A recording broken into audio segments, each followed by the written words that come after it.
Alright. Welcome to the COVID-friendly edition of Kael Builds Another Computer! So today I'm here with one of my regular viewers and friends, Hero, and we are upgrading his computer, well, building a new computer with an older case. It's a Corsair Graphite 780T. It's one of my personal favorites to work in. It's a shame Corsair moved away from this design because for its time, it was one of my favorite machines to build in. Mostly screwless assembly minus the motherboard because you don't really want to not screw your motherboard in. Wouldn't be the smartest thing to do. But with that information out of the way, ask us any questions as we're building, and we will do our best to answer them. And let me know if you guys can hear me okay. This way, I can adjust the volume if need be. And hopefully I won't trip over this cord as I'm building. So, let's see what happens.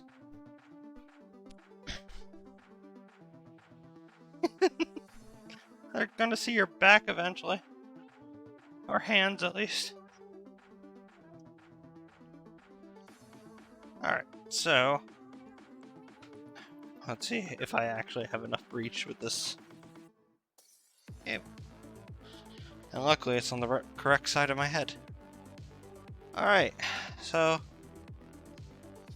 safety first.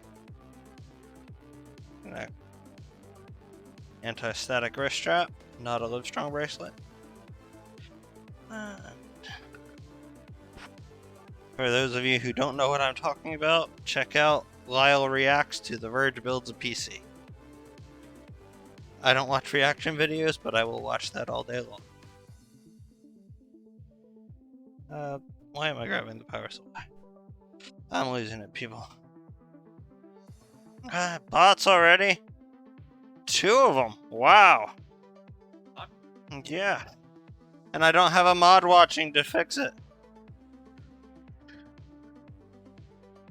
I don't have a moderator and I have 2 bots.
Alright. So, very important.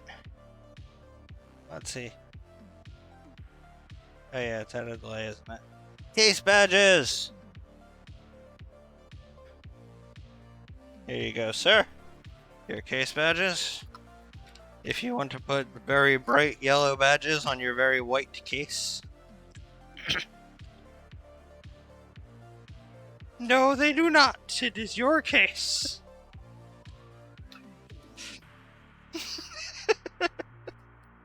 Alright. Motherboard box out of the way. Believe it or not, I actually used the user guide for the motherboard box. Because they did not write on the motherboard what pins go where.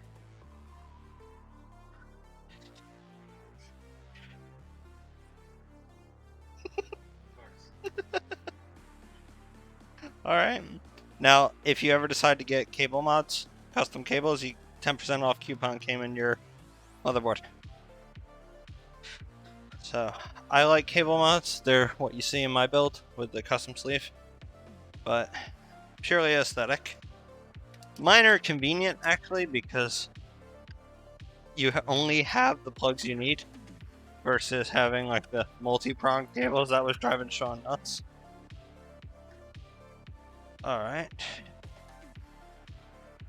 it was too late in the day for me to stream it. I didn't want to start at 6 o'clock at night after work. Or actually, I was off that day, but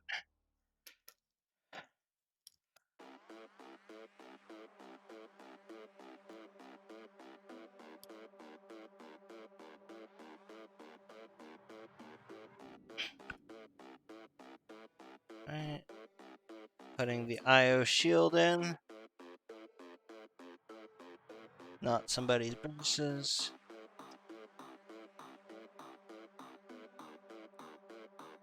It's amazing what journalists will say while trying to make a video about building a computer.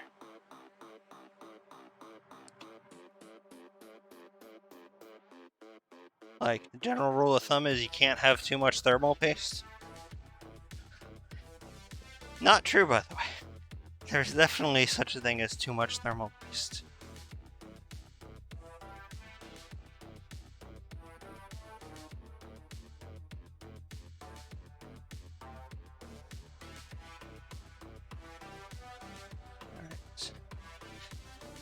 Alright.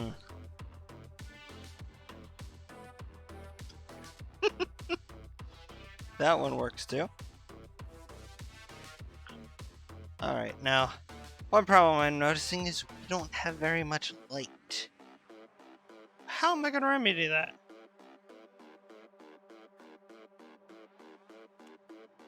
Let's see if it can work while using the... Okay. Cannot turn... It's being used by the app. Settings, see if I can brighten it up a bit. No options to brighten up the... I guess it sees it in fine enough detail, so...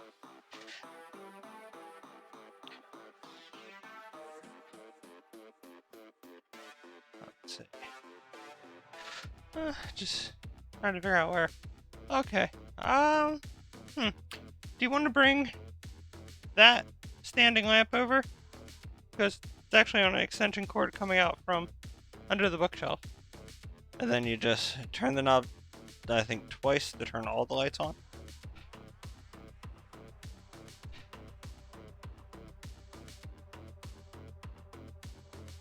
Once. There we go. That's better. I can see. Alright. So. Now, the minor tricky thing is, as this is not a brand new case, I don't have any of the screws in a box somewhere, so I have to go find myself some screws. Something I didn't think about. I shall be back in just a moment.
Oh, Chris said something?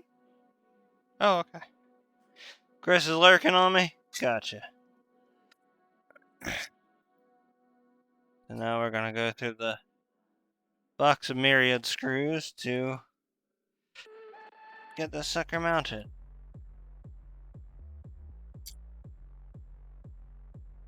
Yeah, those seem a bit tiny. Pretty sure they're not for mounting motherboards.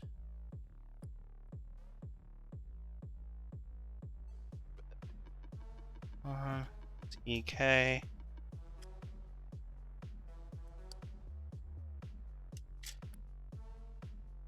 That would explain it.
So what we're gonna do first is make sure we have the right size screws for the standoffs.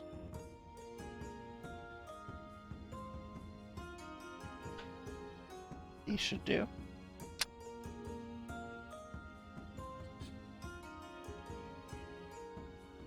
Let's see if I can hand spin it, then I'll confidently screw them in. If I cannot, then back to the drawing board.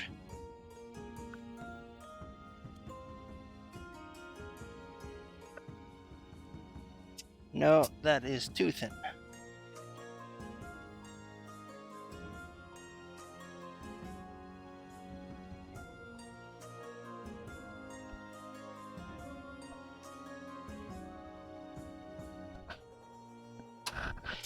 That bit too large. I swear this is going to turn into a Three Little Bears joke. Oh. My apologies. Alright. Okay. Of course. Radiator screws. Not necessarily motherboard screws.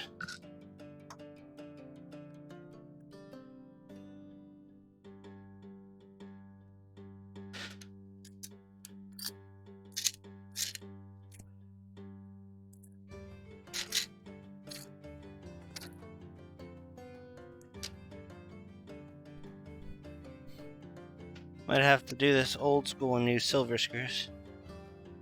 Let's see, do I got the right thread pattern? Nope, those are power supply screws.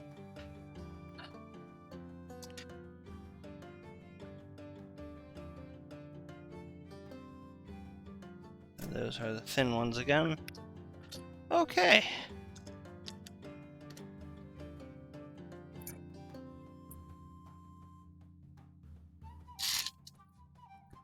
In the words of Illidan, I was not prepared.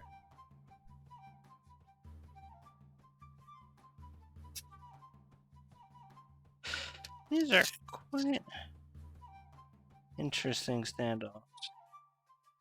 Let's see. Nope. Now, the smart thing would have been when I took this computer apart to bag the screws and tape them to the inside of the chassis. I don't always do the smart thing. Yep. Sure is. Right, let's see about you. Alright, you thread in quite nicely. So now we gotta find a bunch more like you. So, ATX motherboards require 9 screws. Let's see if I'm fortunate or not.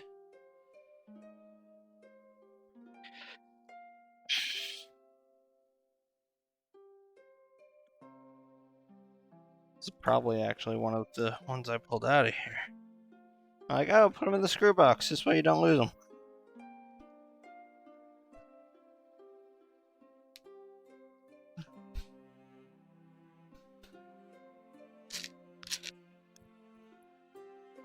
You can tell they were used before because of the fact that the screw is no longer entirely painted black. No. Phillips. Phillips. Phillips. Allen.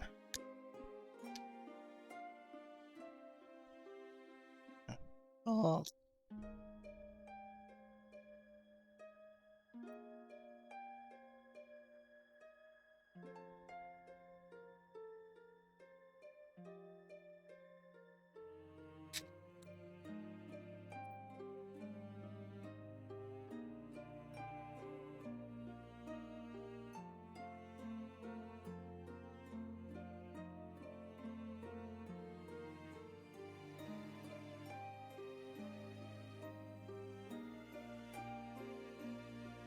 Now, here's something interesting.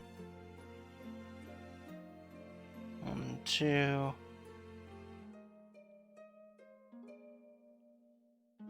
Few of the screws I have here are Phillips head on top with a straight through cut into them, meaning they're not from the same set. Doesn't mean they're not the right thread type, but I typically like to use screws of the same type when I'm working on a project.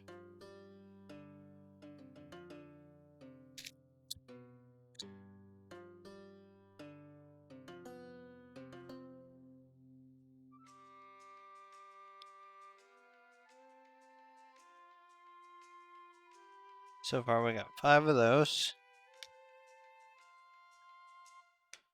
5 of each. Should probably use some of these baggies and separate them for the next time I have to go rummaging. The less rummaging, the better, right? Watching an empty case is probably not that interesting.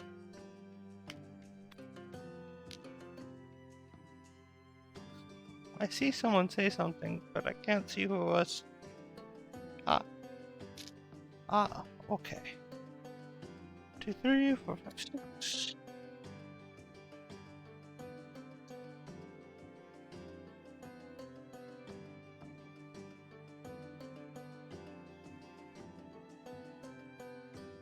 Seven.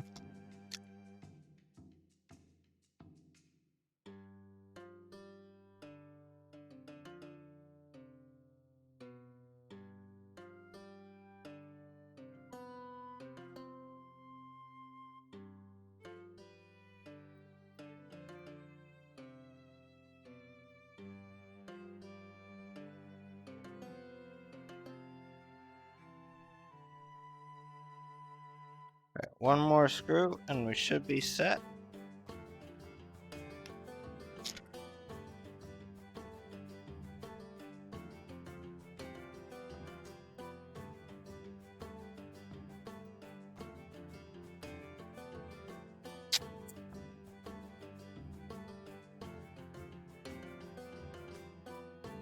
Last.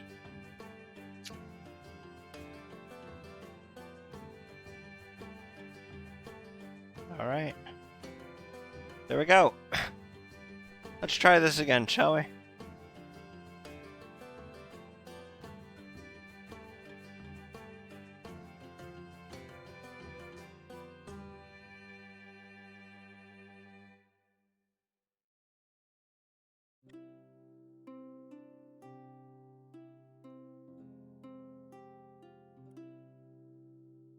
Oh, this was the case.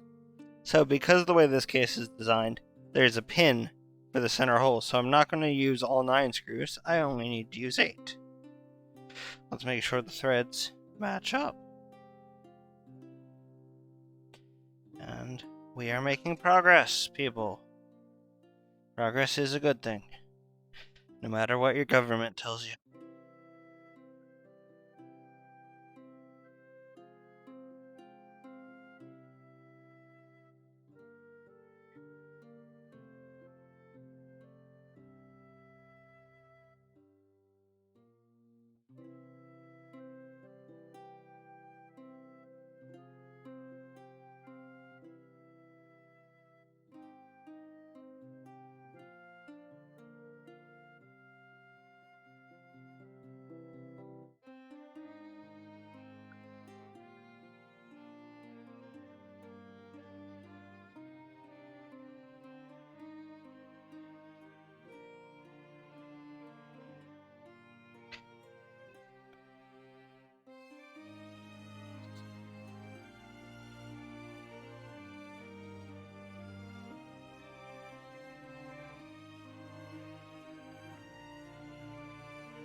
That took the bot a little while, didn't it?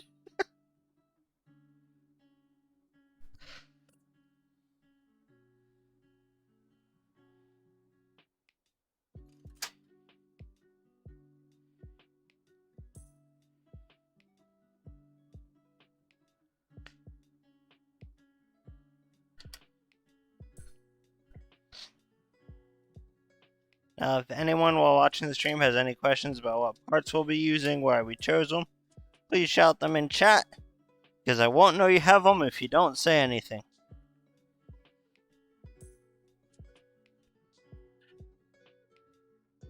It's okay. Rocky messed up earlier this week, too. No worries. Not like Frank is an incredibly unique name.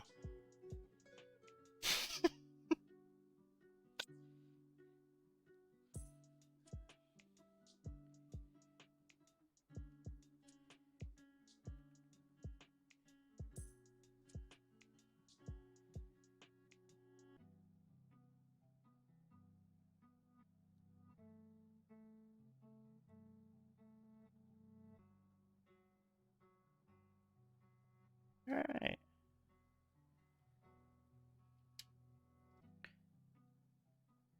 Alright. Let me see if I can one more turn there. I'm pretty happy with how solid that went in. So. Hmm?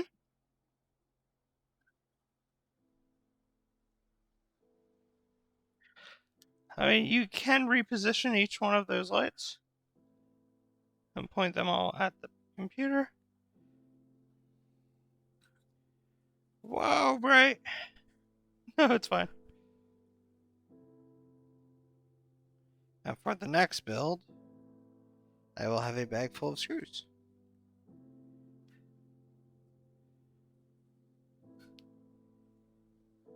One for good luck.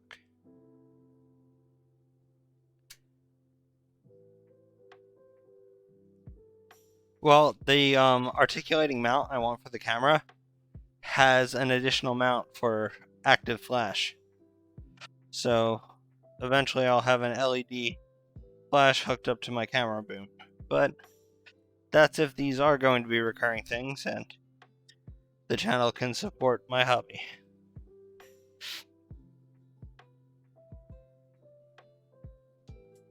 Oh, the problem with my rig changes is I have to do about 24 hours of maintenance on the loop, and I don't think anyone wants to sit there for 24 hours watching water flow through a loop with soapy bubbles. If they do, let me know, and I will set up a camera for the next time I do maintenance.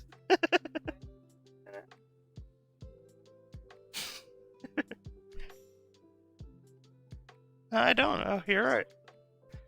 You're right. I don't know. And if you're curious what builds he is talking about, let me. Ah! Cord problems. First world issues. Alright, so. In the back corner, you will see Deus Ex Machina, which is my personal rig. And as I turn, trying not to show off Hero too much, you will see Bifrost, Phase Rig, and the Hand of Hero. And back to building.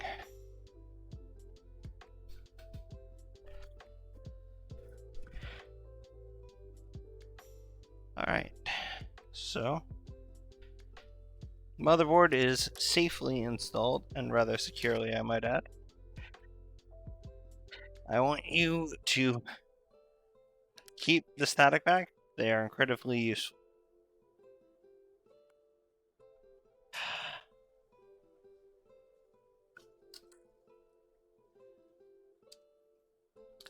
Alright. So, have you ever actually seen an M.2 out of the box? Okay, so I'd like you to come. I'm gonna have you come take part in this part of it, because sometimes I need extra hands. Now, I have another wrist strap, but we shouldn't need it for what I'm attempting to do. Now, a lot of motherboards have, you see across here, 4 screw holes and the mount. There's also one under here. The reason we're going to use this one is because this has an integrated heat spreader. For using the top one, you'd have to buy a third party. And so these 2 screws and standoffs come with the motherboard. If you lose them, they don't come with the drives. They are universal, but for some reason, Samsung and most other manufacturers do not feel the need to provide you with a screw to mount their rather expensive solid-state drive. So these screws are golden, people, and you do not want to lose them.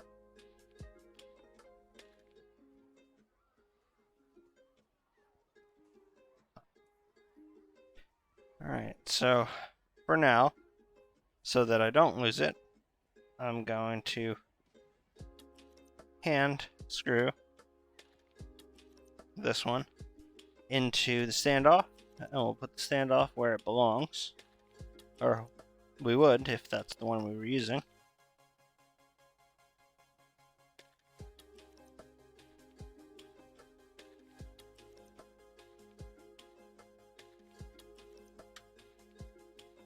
And I might need to change my bit. Alright.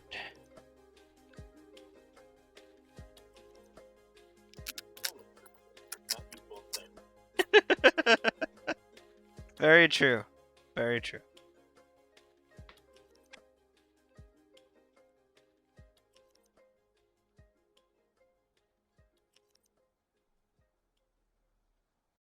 I'm quite fond of it.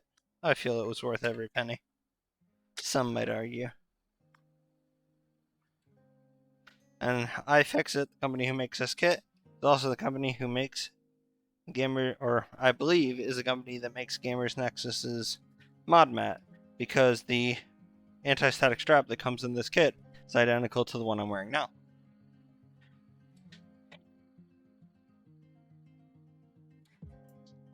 And that's why I know I have another one in the... Oh, there it is. Alright. If you want to take off the alligator clip and plug that in, you will have an anti-static strap.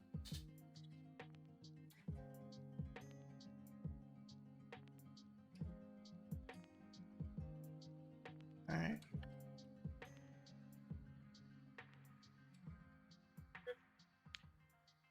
Morning, huh? Somebody slept in.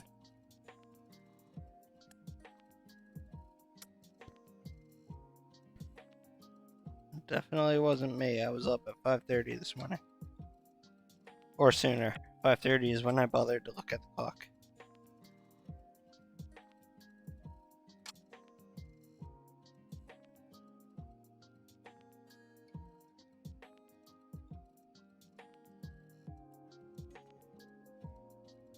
Okay.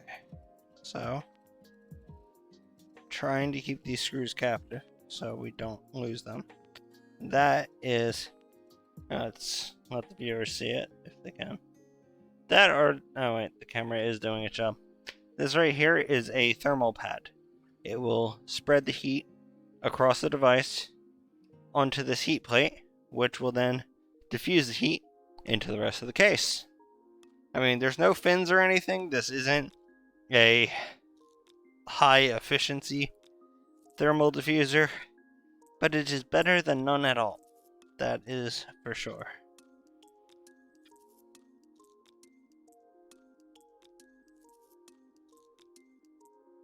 One, two. That's really 280. So if you actually had a 2210, or 22110, which nobody in the regular consumer market would usually have, you would actually not have to use the screw because it uses the standoff from the thermal spreader. So you'll notice this goes all the way out here, and this one was cleverly designed so that a 22110 would get covered by this pin. Kinda nifty, but I have yet to see a 22110.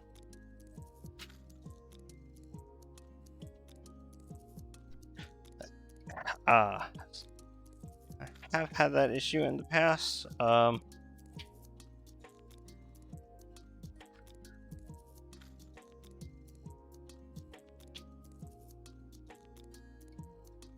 What I ended up doing was twisted it around here, and then twisted it around this cord there.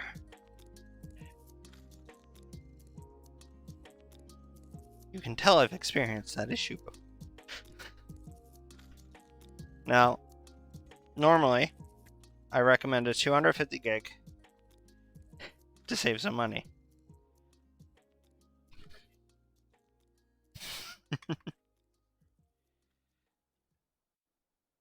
So, through fortunate circumstance, Hero was able to get himself a 500 gig for the cost of a 250. We will not say how this happened.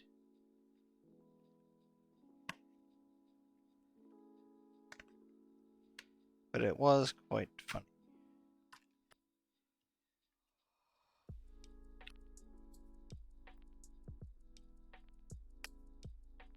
So what I tend to do at this stage, because yes, this is 500 gigs. I still have trouble comprehending that sometimes. Yes. So what we have to do, since we're using a heat spreader, is we actually have to remove the label from the front. So I like to use these babies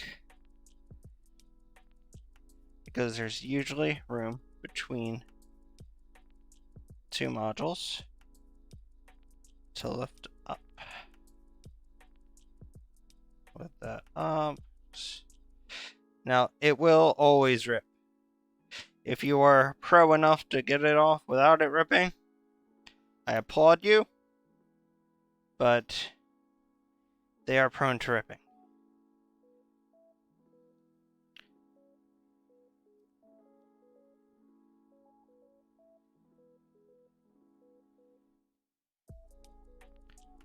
Okay.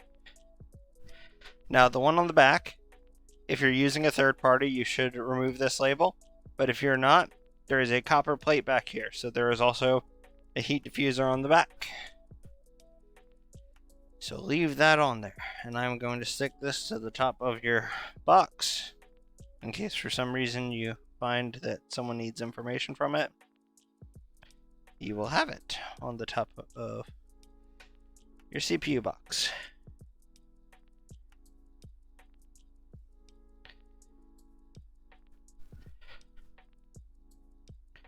Alright, so instead of having everything floating all over the place,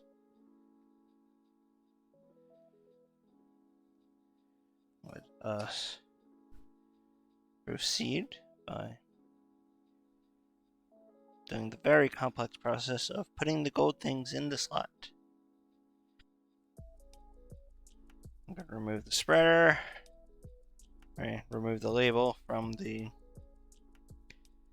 thermal pad. Trick is, thermal pads are very soft, so sometimes it is hard to not lift part of the thermal pad with it. Now that we have that done, go back to our trusty Phillips head screwdriver.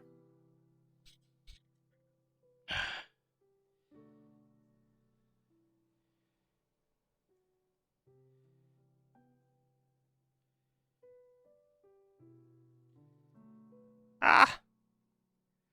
The screws are loose! Which, as you probably know, is a common phrase on this channel.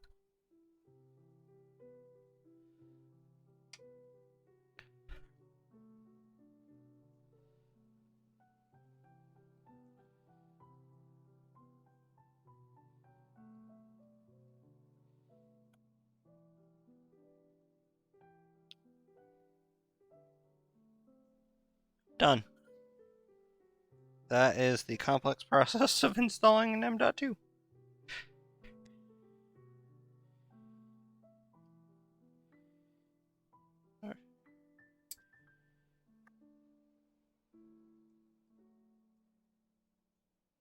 Might help if I lined up the screws.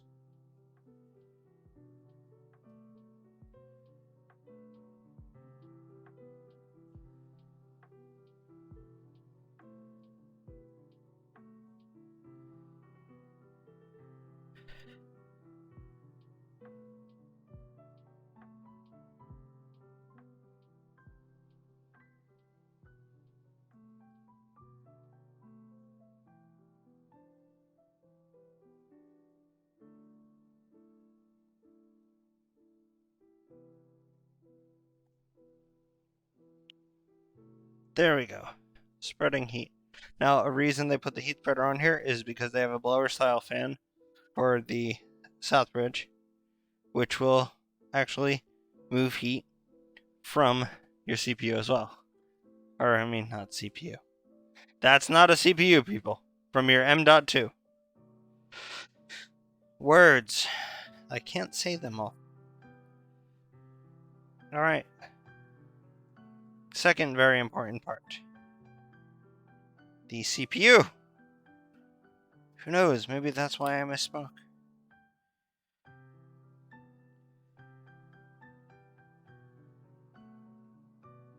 Now, before we put in your graphics card, we will be mounting your radiator. Because that is not fun to do otherwise. What we have here is a very shiny Ryzen 7 3700X. Now, for those of you who don't know, AMD's numbering for the Zen series processors is kind of interesting.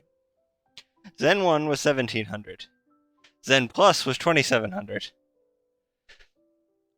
Zen 3 was 37, or Zen 2 was 3700. Zen 2 Mobile was 4700. And Zen 3 is 5700. So this is a Zen 2 3700X.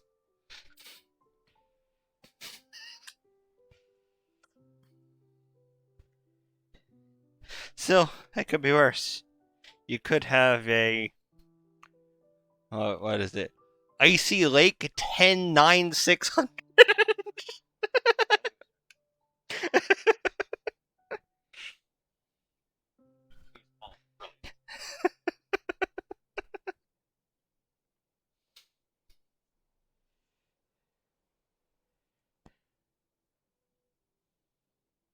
Alright, look for the little dot. Definitely has a lot more weight to it than some of the other ones. Now, because this is the third time I've built in this motherboard recently, I don't have to look for the little triangle that it matches to. I know where it goes.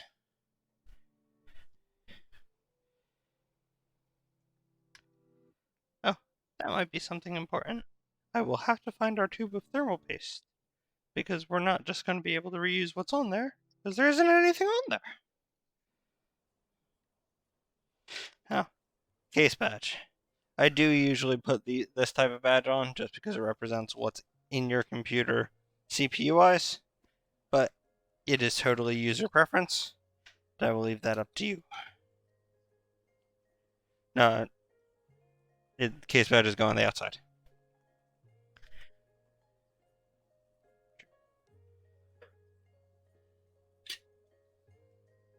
Oh, what am I doing? You have a very powerful air cooler if you ever choose to use one. And it can go back in the box.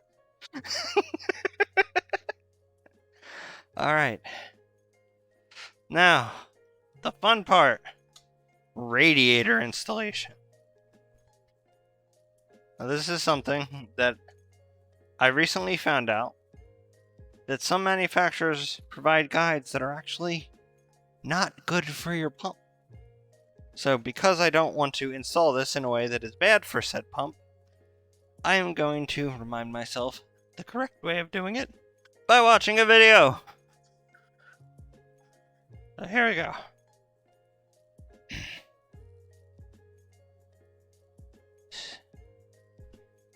Gamers, Nexus.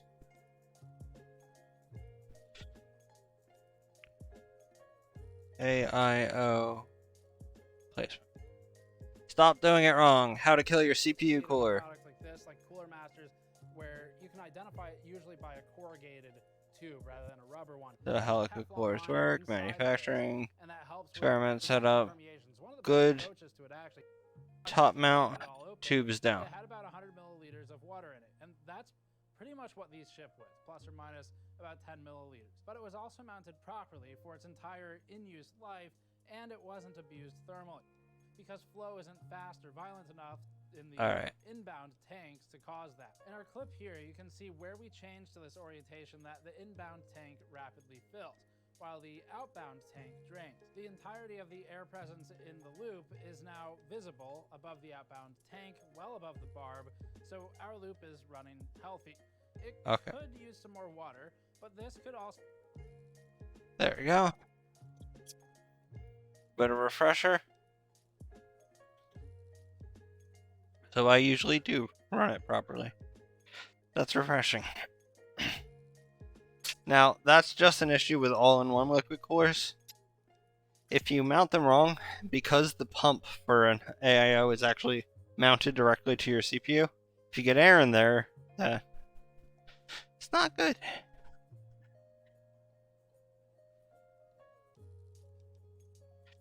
Alright, so, because the last time this radiator was used was on an AM3, we are going to actually have to change this plate. So you just press in these areas. Should probably switch my screwdriver to standard, but didn't need to. Oh yeah, that would help.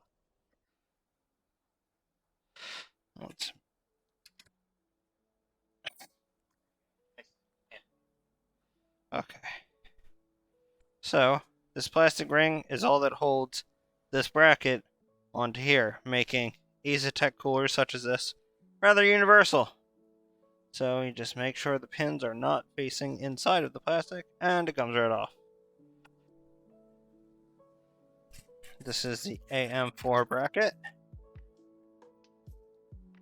So, notice relatively similar plate, but it's shiny.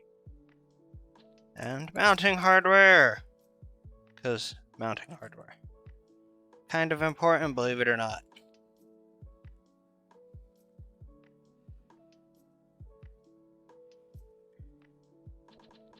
Alright. So, this baby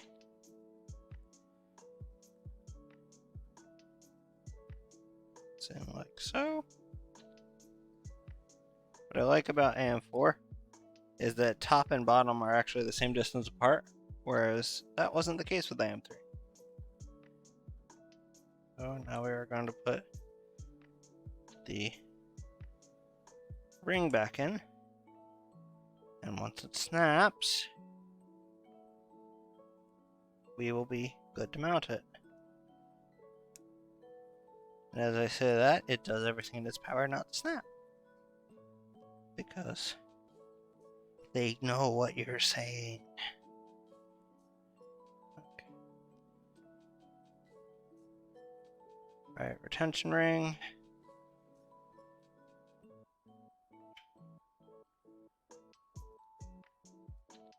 There we go. That's the sound we were looking for, people. No spinning, no pull, just retention. Alright. So, when I had this mounted last, I had it from this orientation, with the tubes coming here. Now, you'll notice I'm still doing decent, because I'm not putting the tubes up top or on the bottom. From the side, it still has enough airflow to not shove air right in your pump. But I don't know what this little smudge is. It's probably just from storage, but I am going to clean it off. Yes. It would be unprofessional if I did not. And I pride myself minutely on professionalism.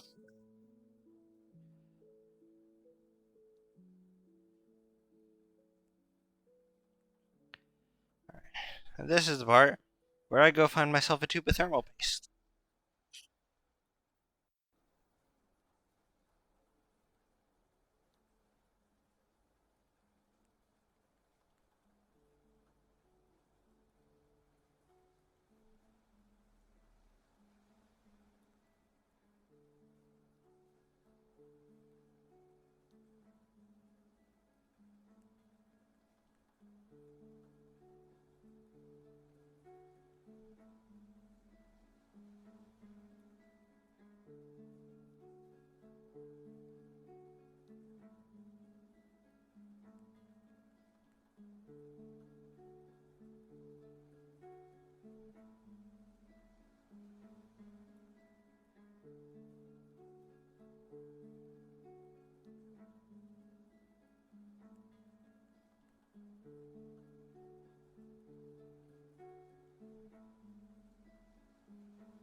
People. Very valuable lesson. When reusing a heatsink, or even just remounting one, it is very important to keep your components clean. Any bit of dirt or interference could affect your thermals minutely, or if you really didn't clean it well, can majorly affect your thermals. So what I like to do is, I've already cleaned this component off, and obviously the brand new CPU is clean, but I'm still going to make sure there's no dust or dirt on it. So I have some 91% rubbing alcohol on a soft cotton pad.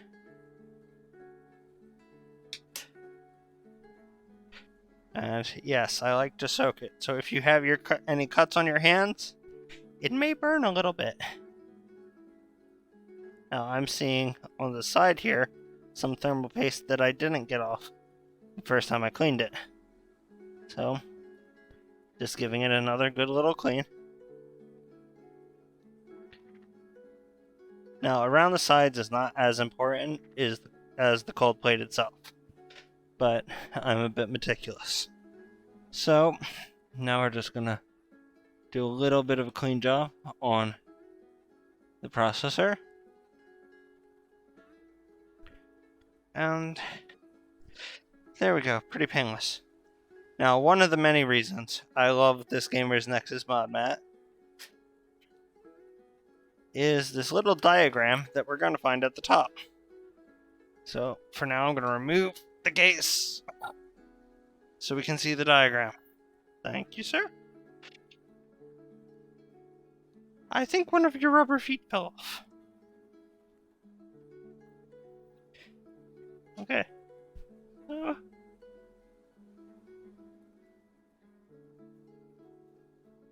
As you can tell, this case is slightly well traveled. It leaves its shoes behind. Alright. So, in this diagram here at the top gives you the recommended thermal paste application for different CPUs. You have two options with Ryzen, which is what we're running, which is the line down the middle or the X pattern. So what I'm going to do is the X method. we're going to lay the case down once more. Remove the radiator from underneath of it. And I am going to apply the thermal paste. Go for it. X gonna give it to you. Yep, but I just realized I'm doing it the hard way. Gotta put the radiator in first. Versus trying to hold it there with... Oh. Wires facing this direction. I'm gonna have the owner of this computer hold this in place.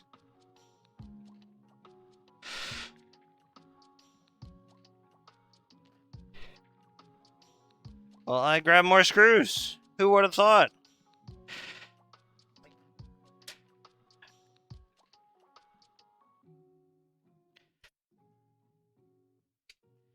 Alright.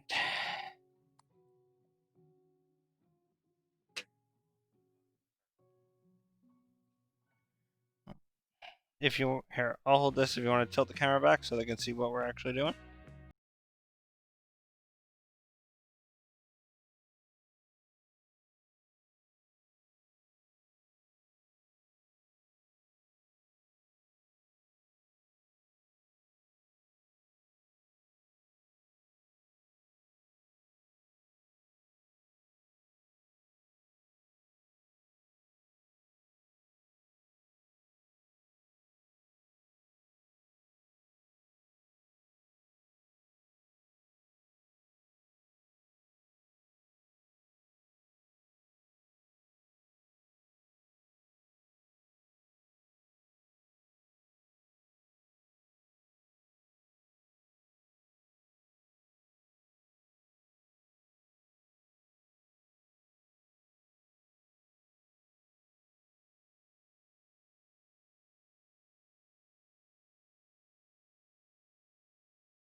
Alright. Loop playlist. There we go. Most important part. Alright.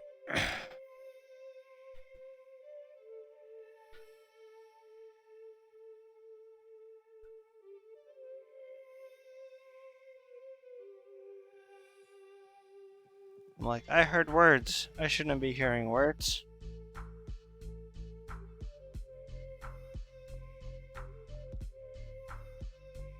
Let's see if I remembered right.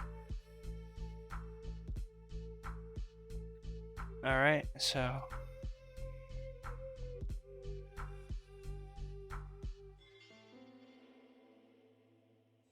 Alright.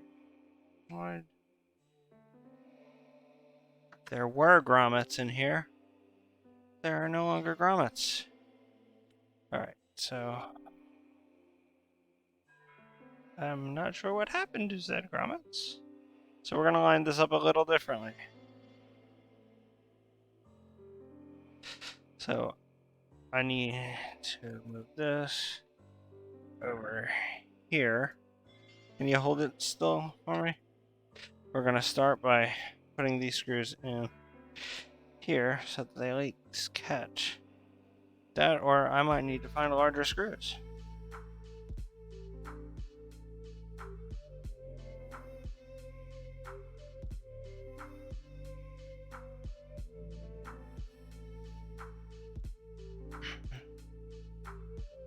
And I'm spinning.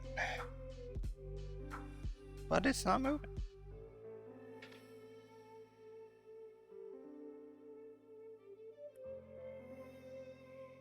Yep.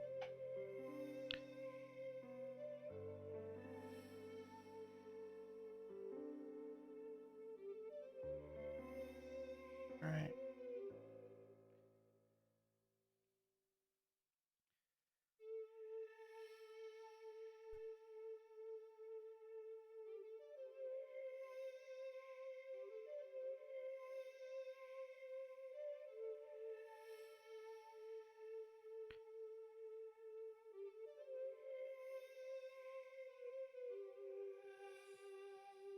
that screw is not going to do anything.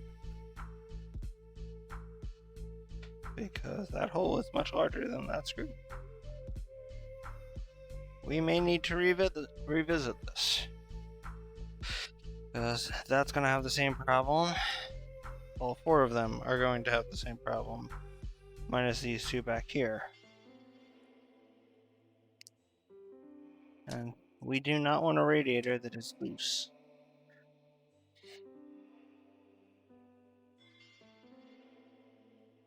For now, while we find a solution for that.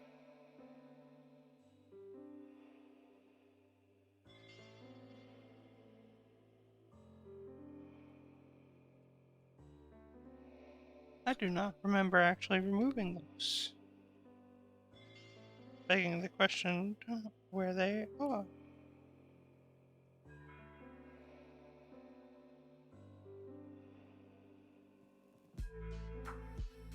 Now, that being said, we have had this radiator sitting on a shelf for quite a while.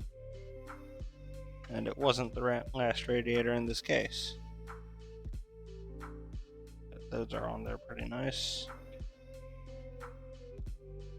So I'm gonna check my other kit.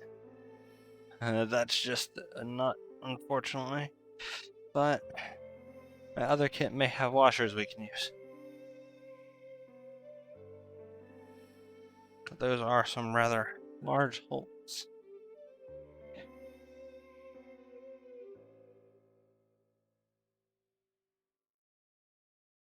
And while you look at that, tell me those don't look like rubber grommets.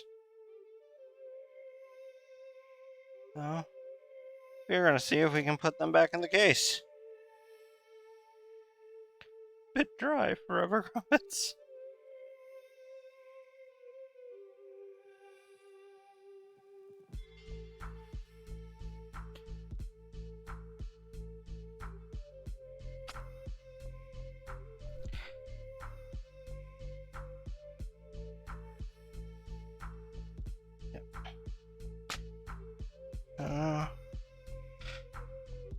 Now why aren't you closing? Cause I moved something. There we go. Let's get these babies back in here. As I drop one inside the case. Making that much more manageable. And then the one I dropped.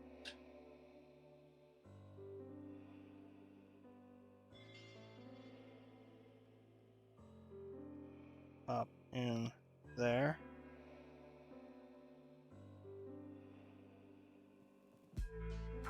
The grommet will do as it's told. There we go.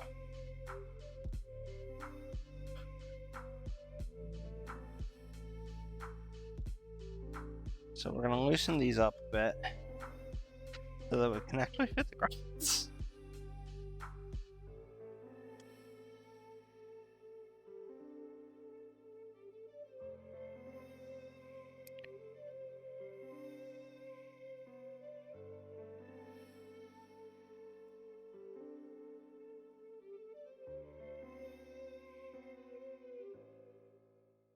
Now,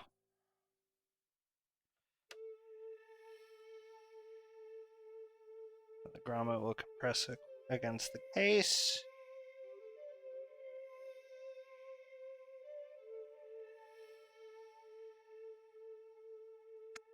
Or the screw will go right through the grommet. Not very happy about that. We may be looking for different screws.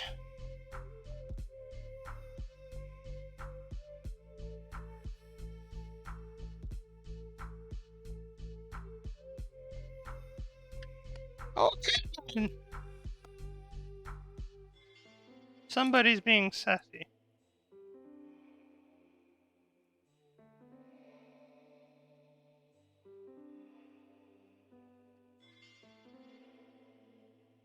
Case is like, I thought I was your favorite, and you left me on that shelf for 2 years.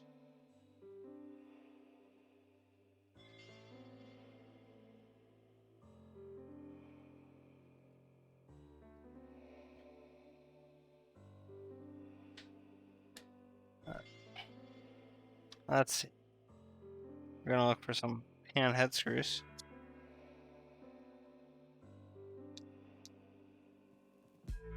Pretty sure that's the wrong thread there.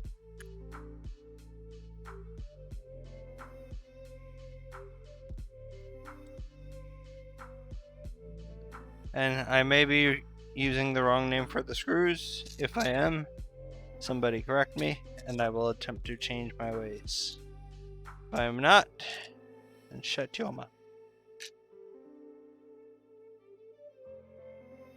So now we gotta switch back to Phillips again.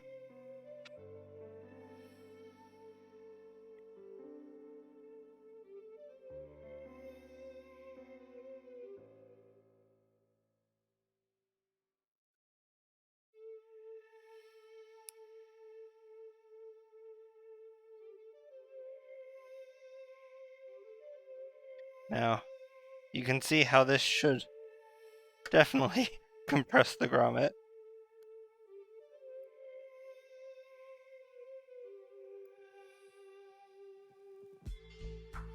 And once it is all over, if it even connected with the radiator, which it does not.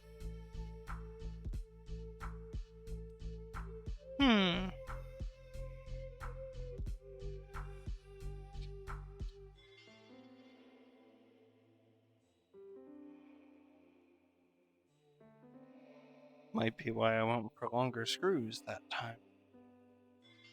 There is one other option we can do if need be, but I remember a complication with that as well. I prefer not to do it. With radiators, you can either mount the fans underneath like we have them now, pushing air through and out the case, or you can mount the fans on top. And this case is designed for top-mounted fans, so that may just be what we end up doing. Especially if these screws will not behave. So, and that actually gives us better clearance because the fan itself will be holding the screw in place. So, there's always a trick that can be performed to get the result we want.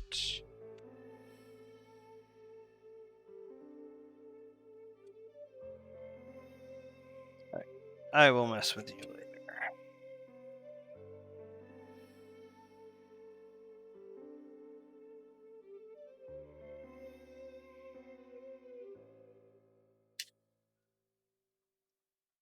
Now these screws I'm using here were very good for mounting radiators to the correct size holes, but as we can see, they're not exactly one size fits all. Oh, no wonder it wouldn't come out. I wonder what I was doing wrong, people. Using a Phillips head and an Allen screw. I'm surprised I got that other one out.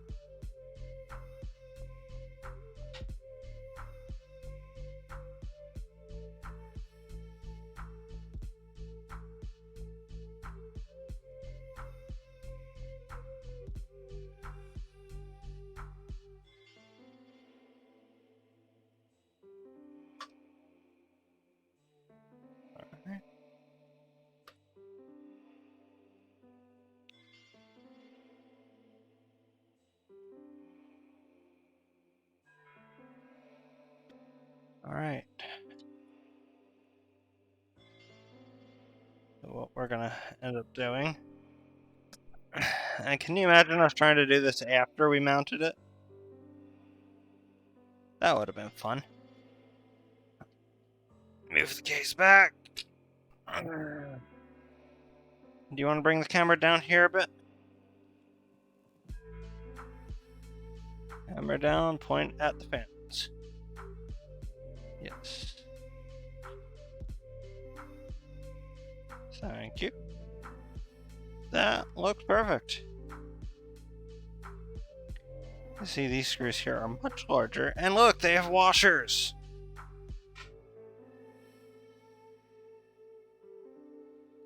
So, we can potentially put them through the top of the case. which is also sometimes fun because those grommets add distance that the device is not expecting when they give you the screws for it. But that's why we're going to pop out the grommets again, which is probably why they weren't in there to begin with. Now, when you're doing something like this, you have to be very careful with fan placement. Because we're using these as exhaust fans, you have to make sure that the blades spin the correct way, they are moved the right way. The way it's configured now is for a push configuration. We are going to be moving it to pull, so that means this part of the fan will be up against the radiator instead of facing away from it.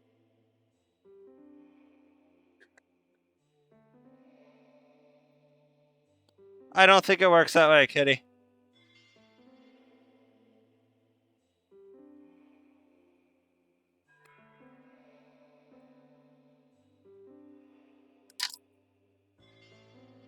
How are you today, my favorite moderator?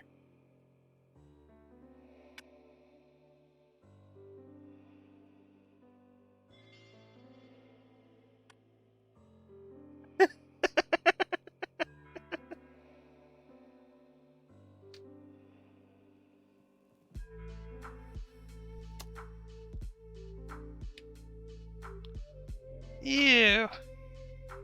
Yeah, that's gross. And I had a can of air. Still have a can of air. It is somewhere.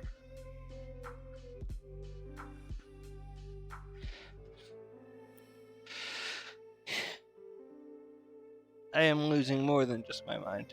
I promise. Oh.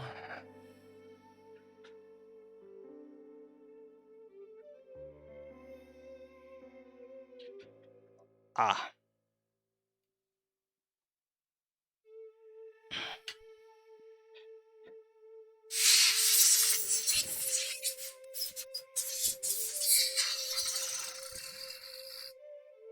Yeah, that's...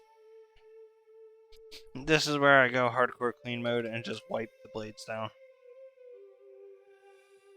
Because I couldn't see any of this when it was mounted to the radiator. And I'm not going to leave because it was mounted to the radiator, and I'm not going to leave it this way.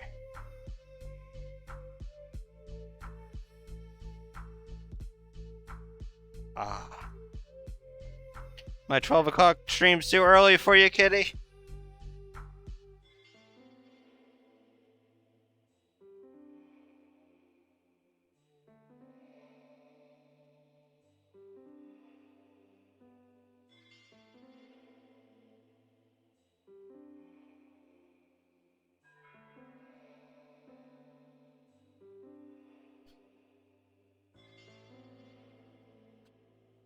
That sounds better.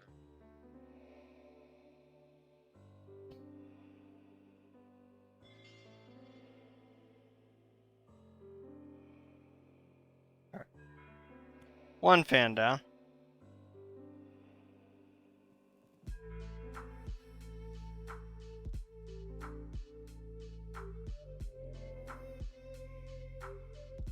Alright.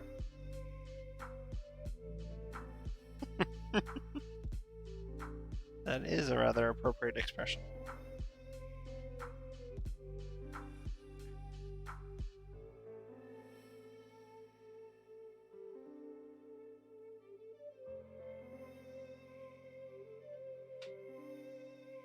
Now, do you know the difference between what's called a static pressure fan and an airflow fan?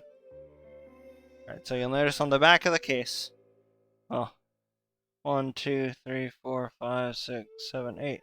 Well, normally, an airflow fan has 5 to 6 blades, where a static pressure fan can have anywhere between 7 and 9. Now, that fan on the back of the case is an airflow fan, even though it has close to 8 blades. Now, the big difference between the fans still is look at the size of each blade. how each blade is wider to move more air at a time. The difference is a static pressure fan is designed to move a consistent quantity of air, whereas airflow fans with larger blades are not as consistent, which makes them not as good for radiators. Because with a radiator, you want a consistent amount of air moving the heat off the water. Whereas airflow is for climate control, and you're not trying to control the climate of the case with a static pressure fan.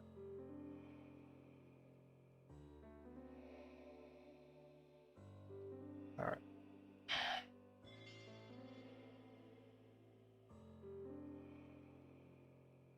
Now I'm happy enough with the fan to continue to mount it. Because this is actually the side of the case, the side of the fan that will be up.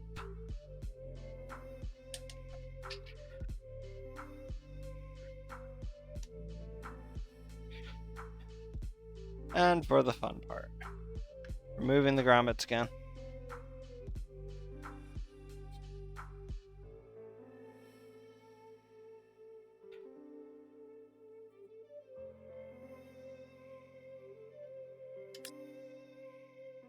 And we're going back to working on the top of the case.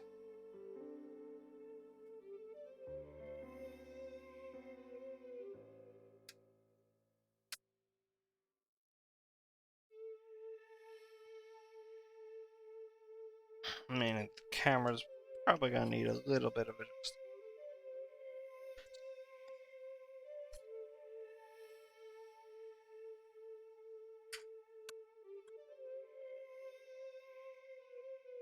Alright.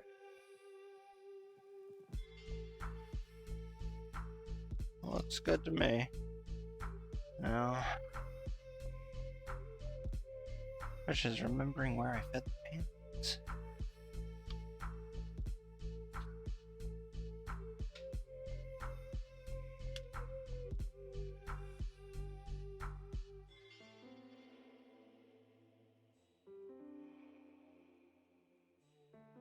Right? No. Screwdriver. No. I lose the screwdriver as often as I lose the screws. Alright. So feed this through. Hopefully get this into. Alright, so let me position the radiator real quick. And I need to keep that as steady as possible.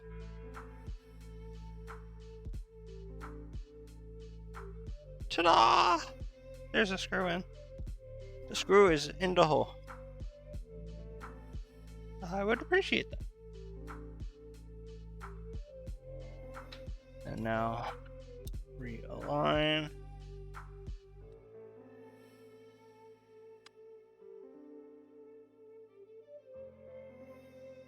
Okay.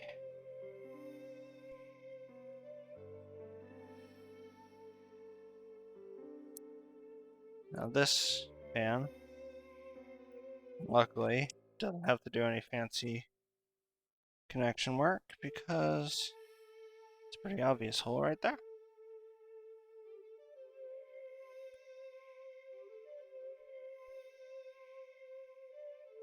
Yay for extra long screws. This one's a bit harder to line up because you can't see as much.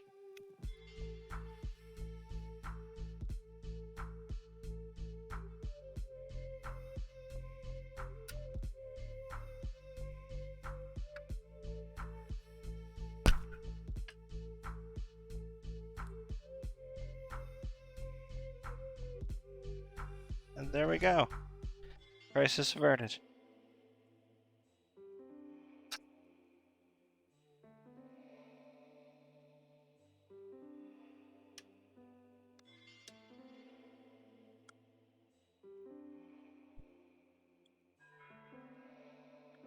Alright. And you don't have to worry about the ugly because you have a rather nice clip in Dust filter.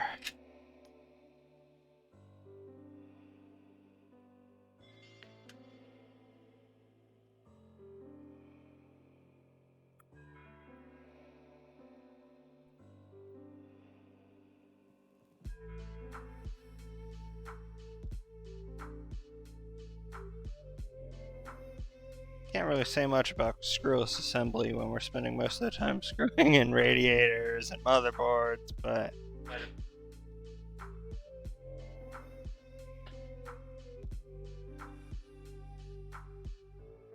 not everybody knows how to use a shift key. Ah!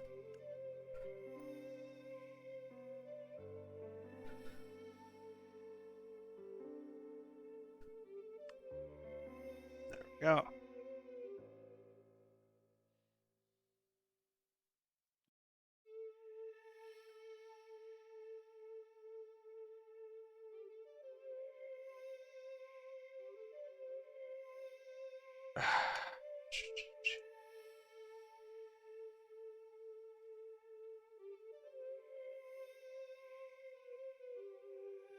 I think if I thought for a bit more preparation, we could have typed up the parts list in the chat bot and actually just had a command for part list. So that's something I think we'll add to the agenda for another building stream. Type up the parts list and let our viewers request it via moderator. And we are solid. Radiator is not moving. Now we can get to the part where we put thermal paste on. Yep. Let's see. You know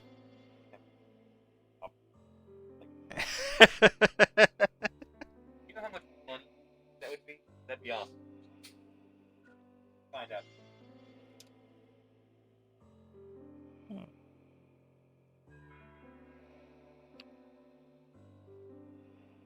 So, this is the part where I'm going to need more than just camera assistance, and we may have to move the tripod for it, because we will actually have to mount this while the computer's standing up.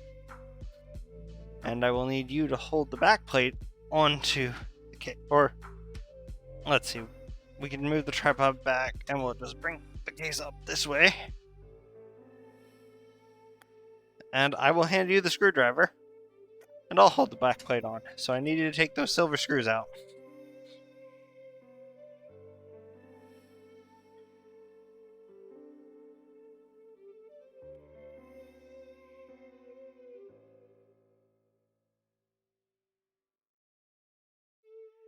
Oh, let me see if we're... So, we're talking about these, right? Okay. Is the bit too small? If so, I can switch a larger bit.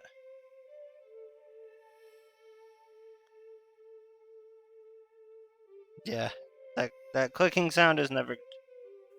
Here.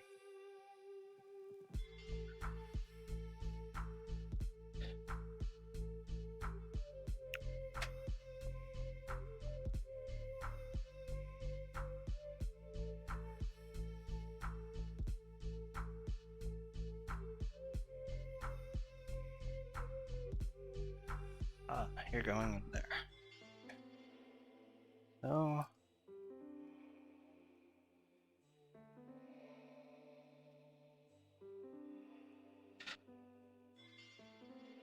Alright, before you continue, get out of there for me. So, there should be... they're underneath the plastic. Alright, keep going. Because we might be able to do this without totally removing the plate. Now remove the plastic piece.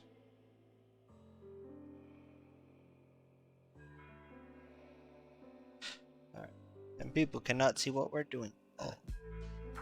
So these are a little nice because they tighten right onto it and it doesn't move. So I'll give you another one of those.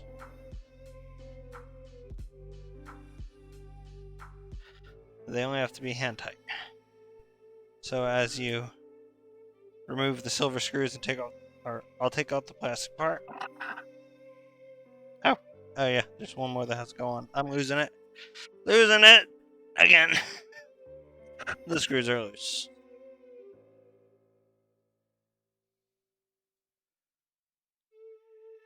Alright. Second verse, same as the first.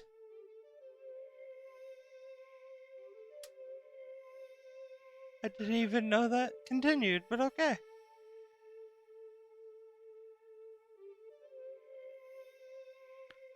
Yeah, this is a lot simpler than the fun I had mounting the air cooler 2 weeks ago. It's hard to believe it was only 2 weeks.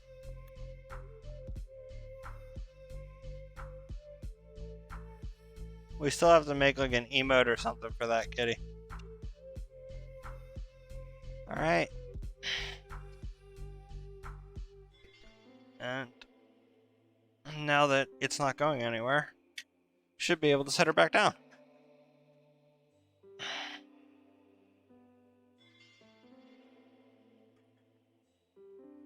Okay. That would be helpful.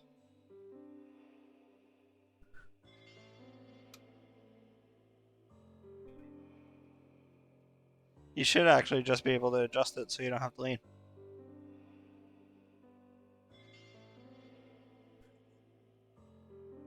And turn that, tilt forward. There we go. Not that screwing these in.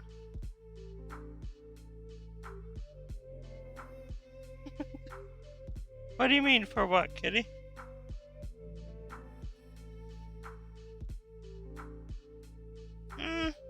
I don't know.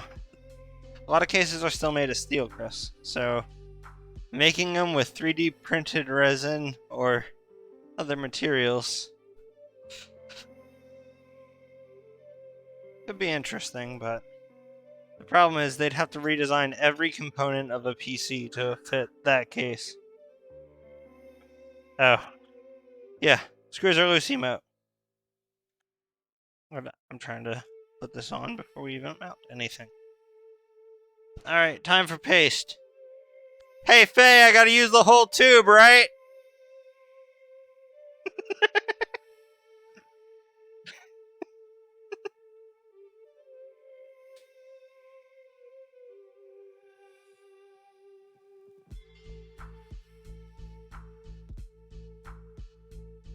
It's very unofficial. We run an informal ship here. This is actually a lot more thermal paste than I am comfortable with using, so I'm gonna thin the X part. Because this tube is a bit extra. Alright. Okay, so we'll cap this. And then we'll clean that up with our pad from earlier.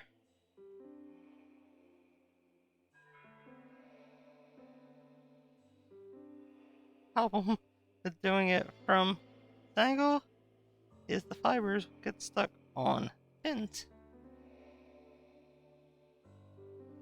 We may just, if I can't get it too clean, might just get a Q-tip to get what's left of it all. Okay. Alright. So, as if putting a large amount wasn't bad enough, the person who I'm constantly joking about was installing an all-in-one, which had pre-included thermal paste, and then added more thermal paste.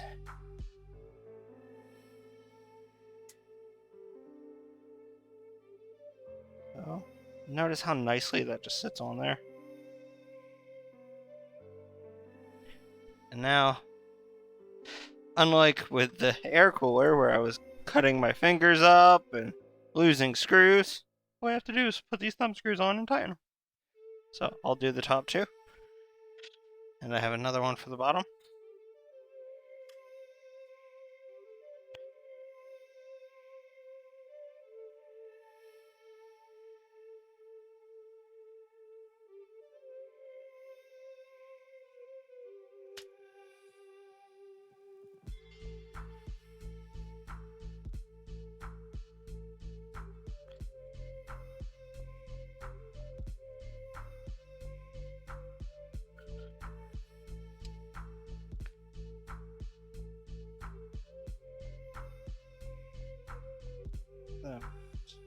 A few more twists for good measure.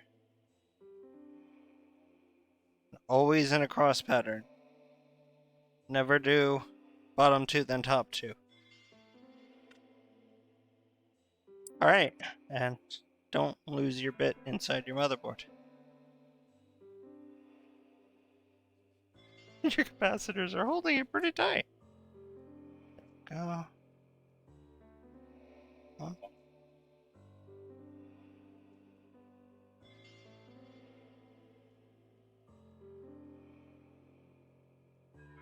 This one's being a little persistent. So, where did I put my tweezers?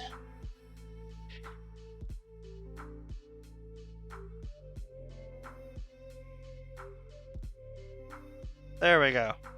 Probably what I should have done in the first place.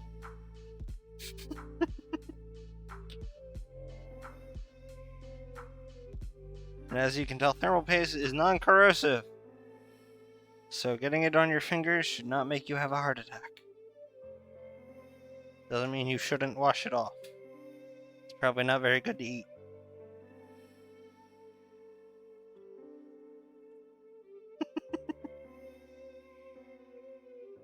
Alright. Let's bust out the RAM.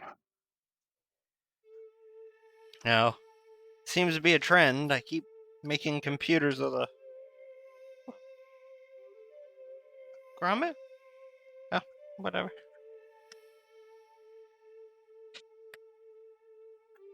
Alright, so this seems to be a trend. I seem to keep making computers with a blackout theme. But that is because RGB just adds to the cost of the build, and while pretty, it's not a necessity for everyone.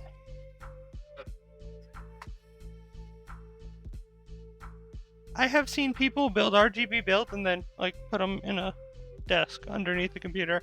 No idea why.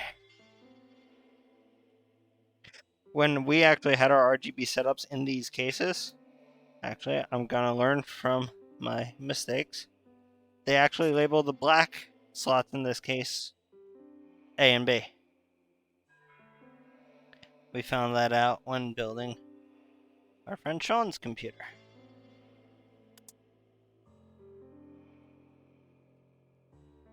Now, unlike the olden days, there used to be a clip on each side. Now they're rigid on the bottom. So you can just slide.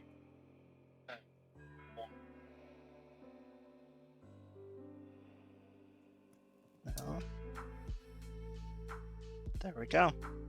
And those aren't going anywhere. Now, the reason we space them is because this is what's called dual channel memory. Channel A, or the first channel, is slots A and C. Second channel is B and D. A and C pair together, so this will count as one set of memory. Whereas if I put them next to each other, he would have two separate channels of memory for communicating. So it's not as efficient. Definitely not as efficient. Always space them. Unless you have 4 slots, then as long as they're all from the same kit, it doesn't matter. Now, time to bust out Fat Boy.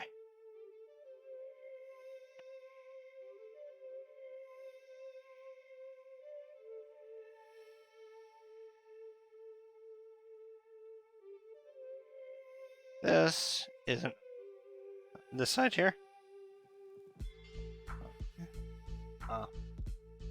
This is a RX 590 Fat Boy edition. FreeSync 2.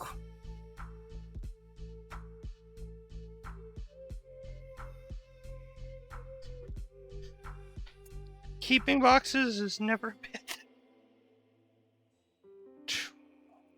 Wow, you kept it in good condition.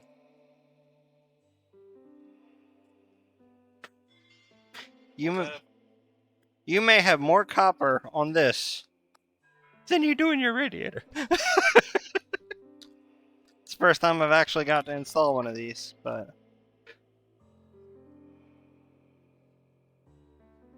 Oh, wow. Now that is taking care of your card. Not only is it practically pristine. But he was able to save the anti-static interface cover. So we're going to remove this. Now, I almost forgot what position we were facing with the case. You can actually... Oh, DVI one. I'm like, these can be removed whenever, but... Right? So... Now... We actually have to rearrange a little bit. Because the way this is situated is slightly different than the way the previous. So if you want to hold on to that. Just because it's a thumb screw doesn't mean it's not screwed in tight. So I'm going to move this slot over.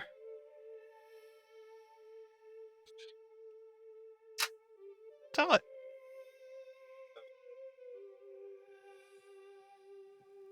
See, there's a little switch right there. Absolutely tiny. BIOS switch. That's setting. And low power performance. And what the fast. First of all, like,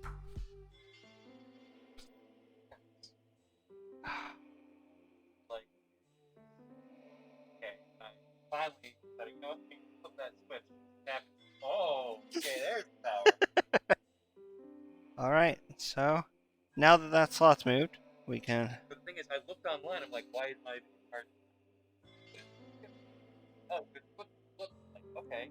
What switch? Well, first of all, what's the second of all, everyone, like, according to the documentation, it's supposed to start power standard.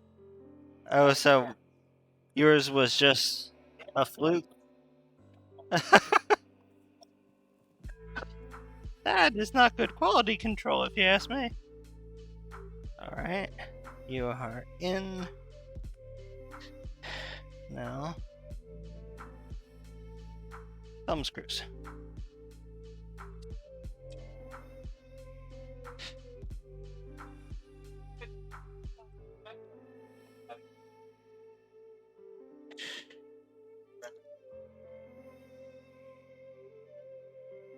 I mean, I can't imagine that the graphics on the 590 would be horrible, but I wouldn't know.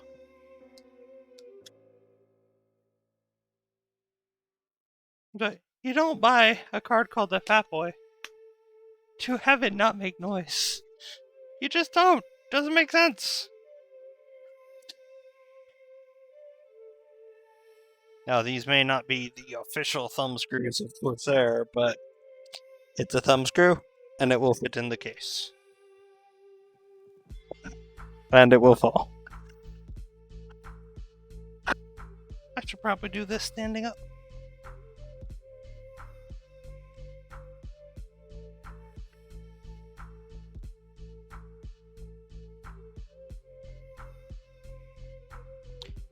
Alright. That's one side. Now...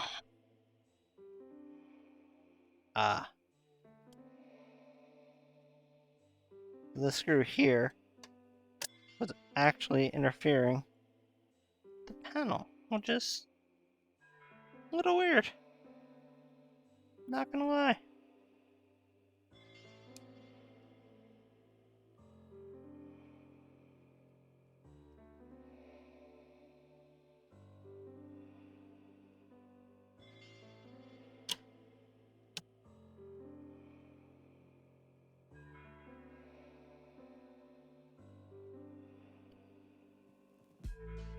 He's got a Fat Boy.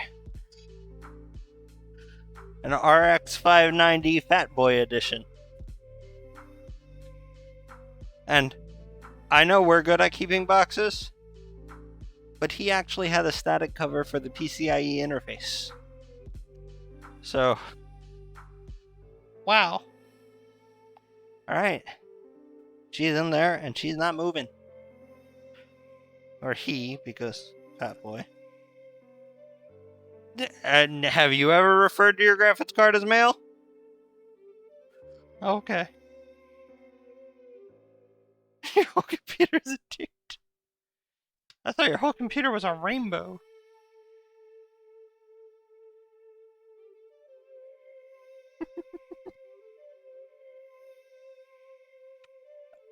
So, do this, get this out of the way. Alright. Now, because...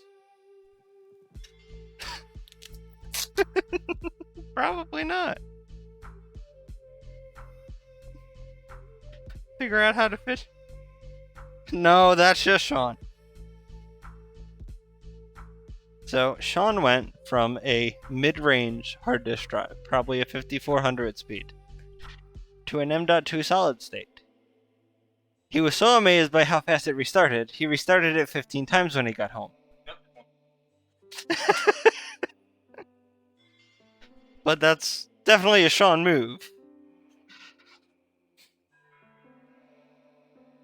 I think that's the only gunmetal in your entire case, is the brackets. Alright. 750 watt power supply, here we come.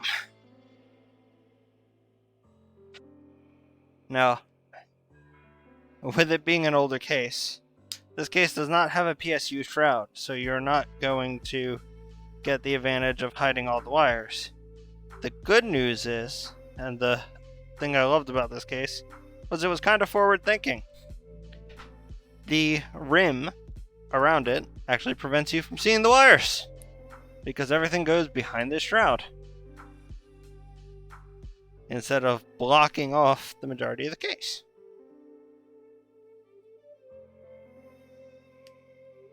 Alright.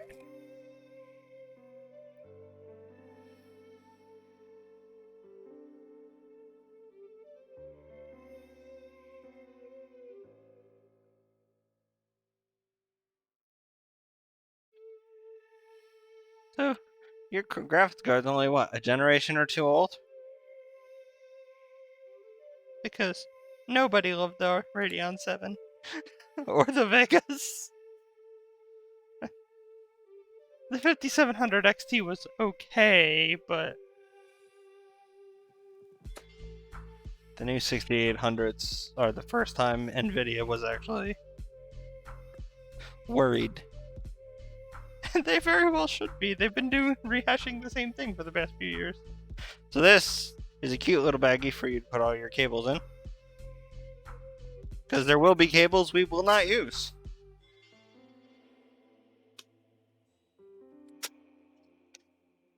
So, wow. And Velcro. Very good for cable management. 4 screws, so I don't have to dig through our collection.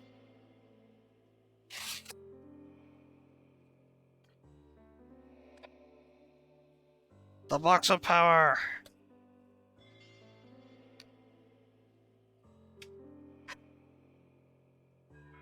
Is it as intimidating as the stick of truth?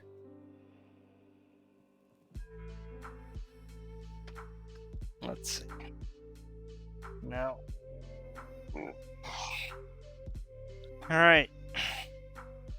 Now, full modular means no cables coming out the box. We only use exactly what we need to use.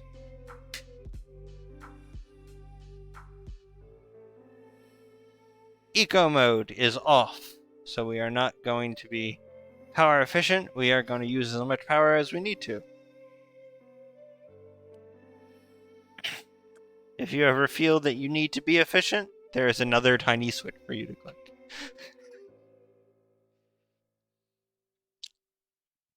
Alright. More screws!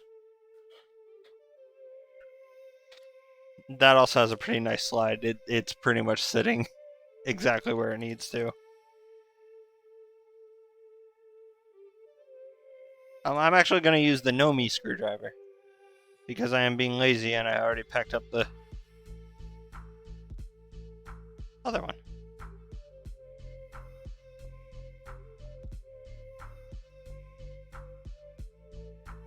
I think our friend Rocky might say that we're building this computer wrong.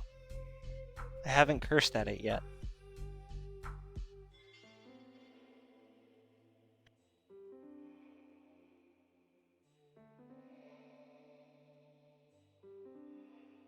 But that's because this case is very friendly to work in, and it's always nice to have someone helping.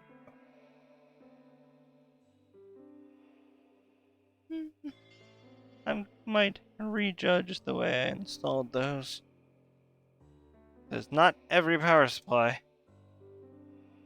has the same connection, or where you mount the screws. Not every case has the same holes. That's why most cases have more holes than you need, and I dropped the screwdriver. Ugh. Wait. Okay. For a second there, I saw the cutout in the trim. I'm like, am I even screwing this into the case?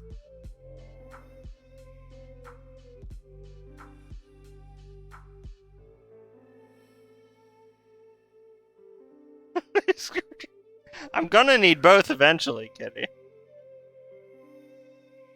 Runaway screwdriver.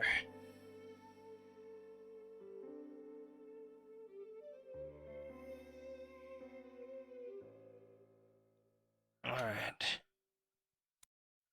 Funny part is this screwdriver came with the installate or construct hardware kit for our desks. And usually they just give you some chintzy little thing, right? This screwdriver actually has a pretty interesting feature that I enjoy.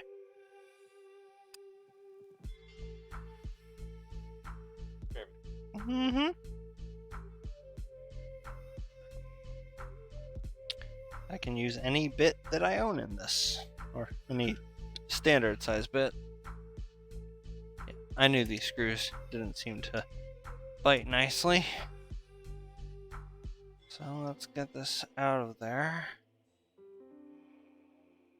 And there we go. Because when you put a threaded screw into an unthreaded hole and it actually goes all the way in, it's not always easy to get it back out. Alright, there we go.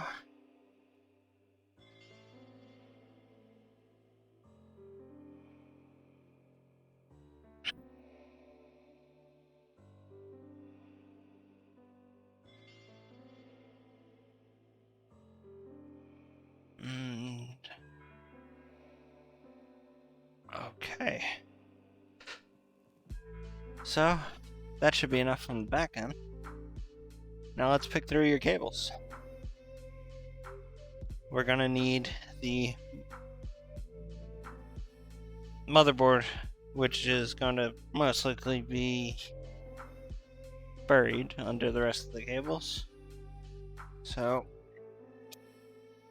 we will... Yeah! Part 1. Motherboard cable. Actual power cord. Now I have one on the test bench, so you can keep this wrapped up until you get home if you'd like. VGA. So this is a single 6+2. VGA G3. And another 6+2. So unlike the one that good Mr. Sean is using. Oh, here we go. So here's your option. You'll notice we have independent 6+2. So you have an 8-pin and a 6-pin. You'll need one of each. Or you have the option 1 cable with the funky little extra connection. Either one works. This gives you 2 rails of independent power though.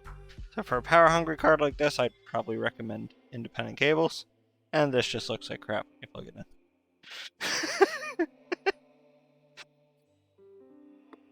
Now, you do have one SATA solid state drive. And this is even more VGA cables, it seems. Now, where is our CPU cable? So this is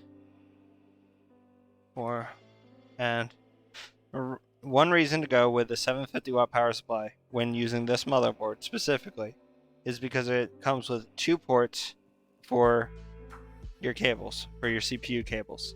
The 650 we used in Sean's build and the 650 we used in the build for my coworker's brother only had one of these cables. Your average motherboard only needs one because it has an 8-pin connector or 2 4-pins. This motherboard actually has an 8 plus 4.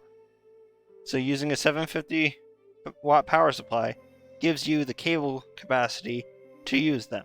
Now, if you're not using a Ryzen 9 series high power draw processor, you don't need the second 4-pin.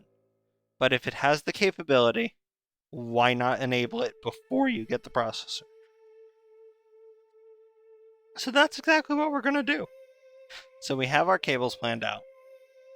We have our graphics cards cables, the CPU cables, and the SATA cable. Everything else in this box can go into the cute little bag.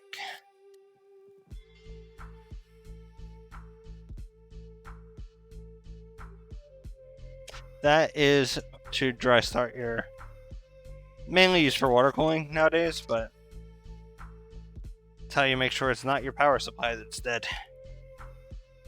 Or verify that it is your power supply that's dead.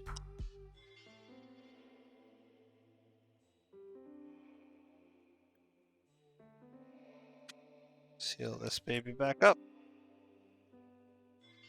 And let's get started. Alright, motherboard, because why not start with the largest cable?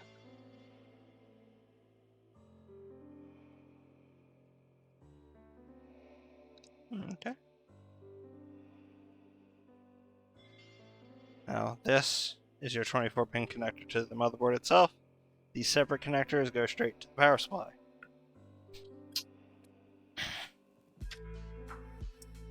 Now you're not going to be able to see much, but simplest way to explain it is don't put the circle in the square hole.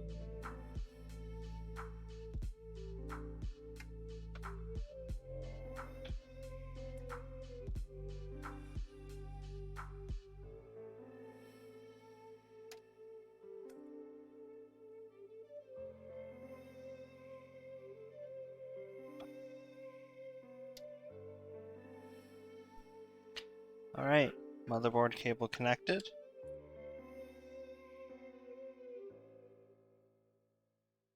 CPU. I actually like how the cables in this kit are pre-sleeved, so you don't actually have to buy cable mods because it's pretty much the same quality sleeving. And for a blackout design like this, you don't usually need much more than that.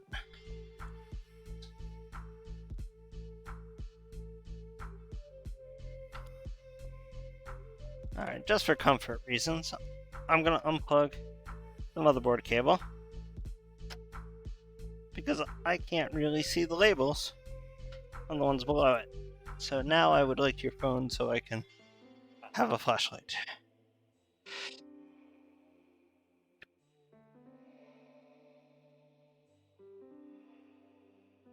Alright, so I need you to point it there. Okay. The CPU 1 to CPU 2. Alright, so I did have them in the right slot. VGA SATA 1.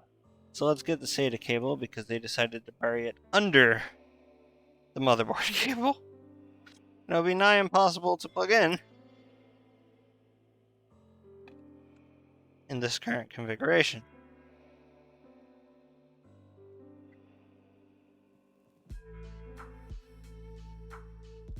Now that that is out of the way, we'll plug our motherboard cable back in.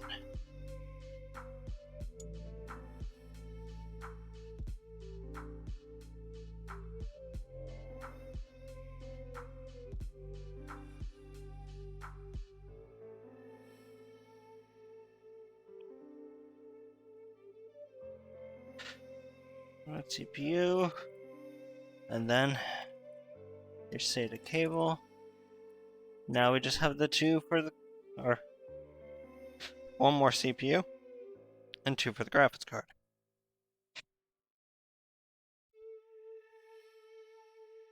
The funny part is, you have some people complaining about the 8 plus 4. In this case, that sucker uses 2 8s. I am lucky that I have a 1300 watt power supply to handle my existing motherboard. Well, it's actually really good. You are quite the assistant, sir.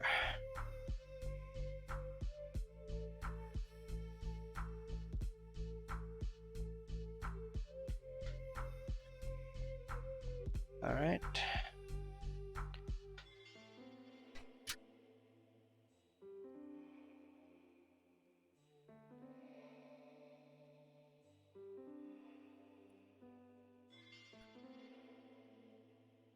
Unfortunately, no amount of light can compensate for the fact that my fingers are not behaving the way they should.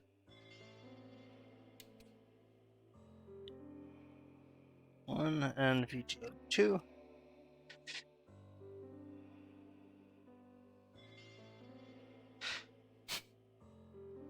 I just had this crazy mental image of you putting another fat boy in right there. Because your power supply actually supports enough cables to do it.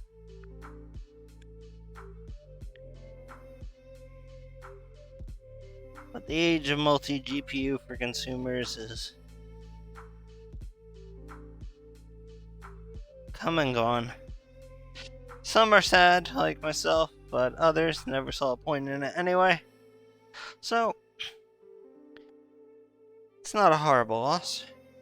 Now that you see this nice spidery mess, we're going to work on some cable management. To do that, we're going to lift up the case and make some noise.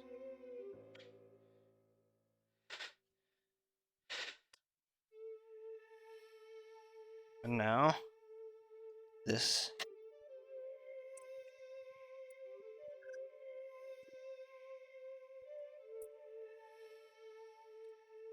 rather nice hole we have down at the bottom is going to allow us to feed your cables through the back of the case. If I can untangle them. I never understood how cables get themselves wrapped around everything. Why don't you just sit them on top of each other?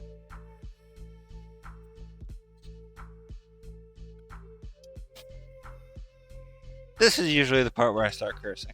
Yeah.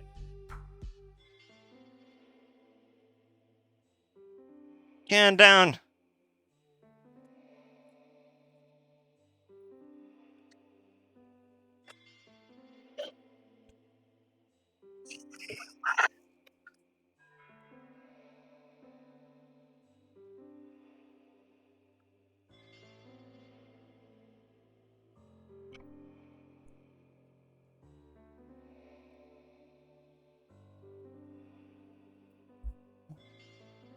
Got some of them looping in here, do we?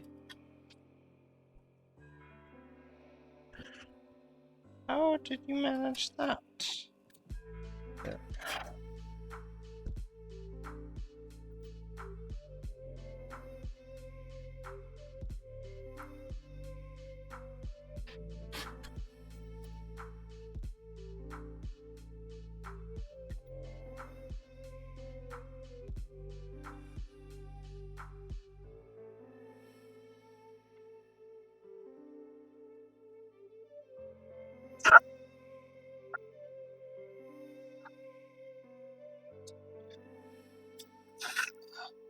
And hey, Rocky. Joined in at your favorite part. Cable management. Alright, so now you notice why you don't need a strap. And for the fun part. Alright, now that we have them routed through the back of the case, let's see if my guesstimation is correct.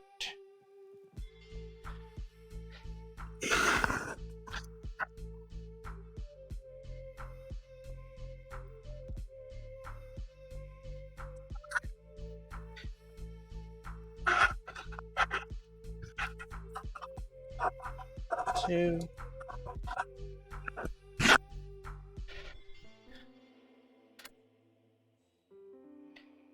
Oh, the CPU cable.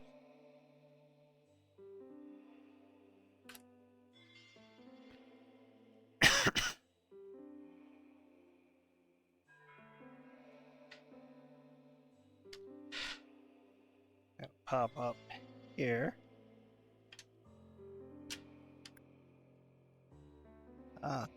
And that is an RGB fan on the back, so I'll have to remember to plug this into the fan header when we route that fan. I'm gonna bring these up through here. How is it? Faye never has a problem. It's how she streams her Animal Crossing. Haven't had an issue yet. The only tricky part was finding the capture software, because it tells you to download one software, and then you download it, and it says this software is not compatible.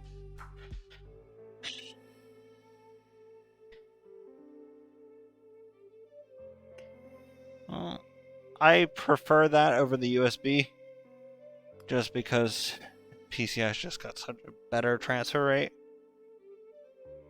And USB drivers, enough said, right?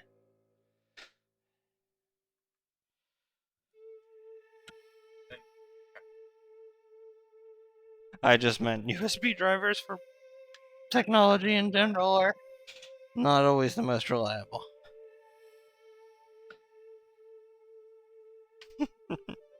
Oh, well, there's not much I can do about showing anything other than my arm, because this 4-pin connector is in the top corner of the case.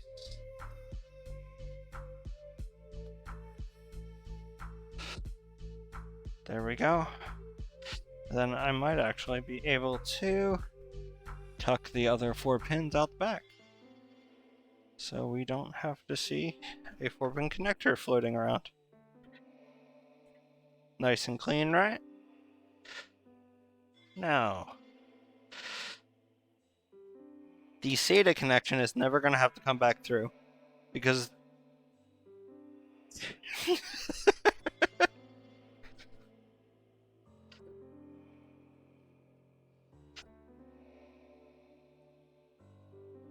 I'm sure that'll be something in the future, but you already have people worried that they're putting chips in their vaccines, so we don't need to talk about ring-size GoPros.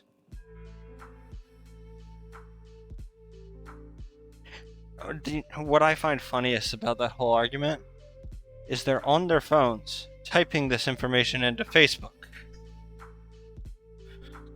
We don't need to chip you, you carry them voluntarily.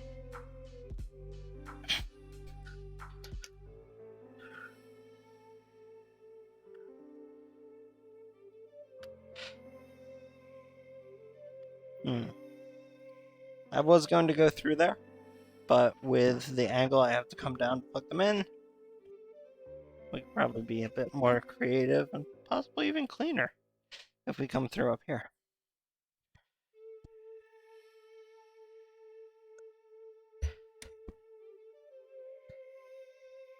Was someone making jokes? Kitty being sassy again?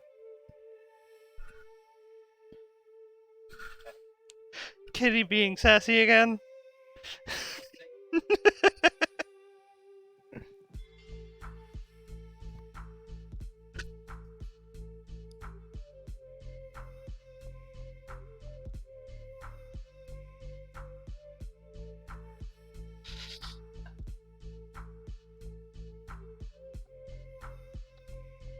There.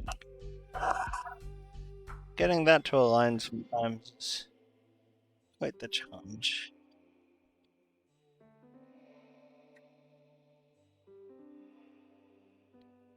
There is your 8-pin. Clipped. Not going anywhere. Not actually as elegant as I'd hoped, but maybe we can zip tie it to look better.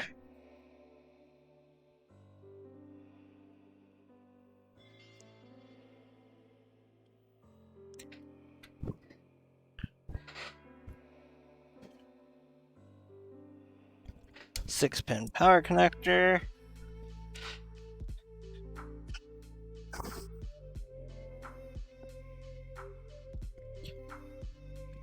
I gotta read this.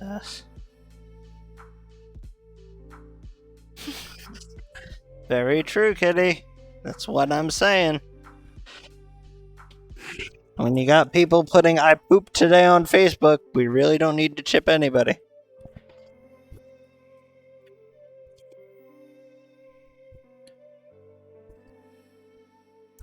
Now, it is your case, so you will see it. Would you prefer it coming out up top here or from down here?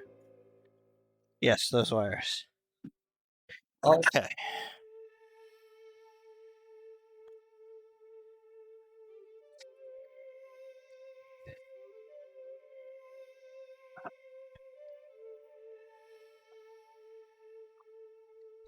Alright. So. Yeah, they actually put RGB on the R7 series. I think that's the Wraith Prism. It's a really good air cooler. It just can't compete with a radiator. What I was explaining to Sean when I did the last build is, unlike the old days where AMD used to make whatever run-of-the-mill little coolers, they actually work with Cooler Master to design each cooler on their Ryzen series CPUs.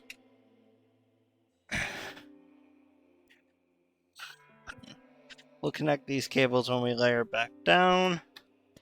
And let's see, power, VGA, and CPU. I think we're okay. So because of the length of these fan cables in the top of this case, instead of running them from your motherboard, we're going to connect them to a fan controller. And we'll have your pump speed managed by your motherboard. Only because at the time, this case was one of the many that had an integrated fan controller.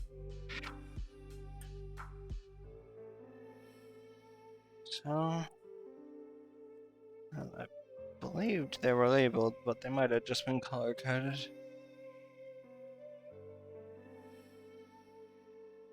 Alright. There we go. 1, 2.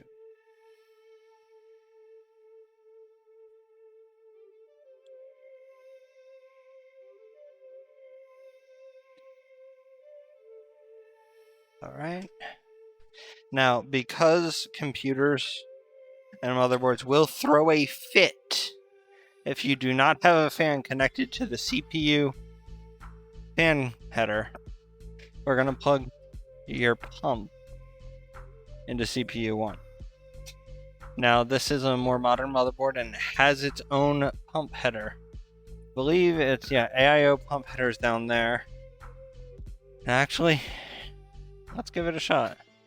If it freaks out that there's no case fan after plugging into the AIO pump header, I might have something to say to ASUS's programming department. Alright.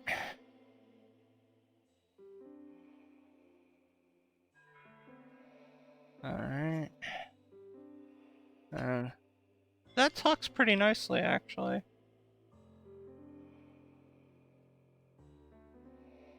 I may still zip tie it, but...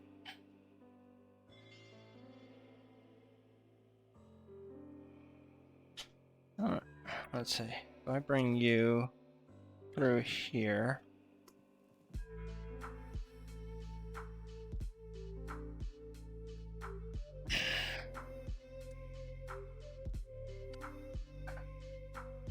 just for a little bit more cable management, we're actually going to pull it back around and see if I can still connect that header the way I want it to.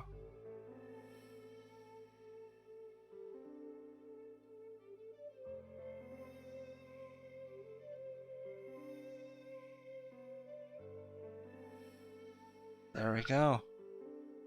Look at that, no zip ties. That looks pretty darn good if I say so myself. Yeah, let's show the camera.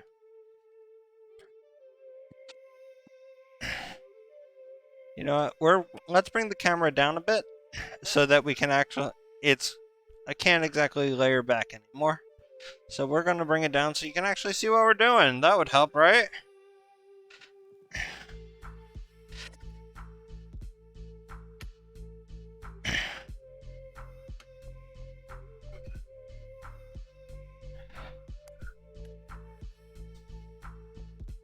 Alright.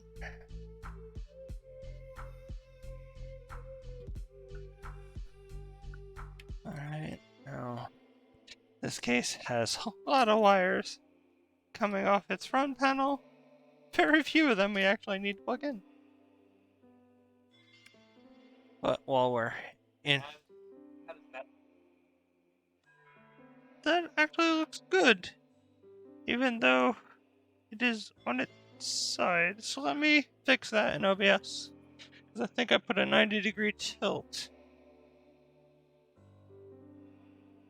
on the source.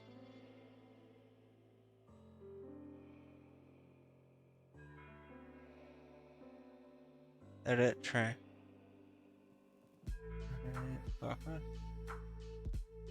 Ah! I rotated everything. Okay. I don't think we want to do that. Transform counterclockwise. So what we're gonna have to do, unfortunately, is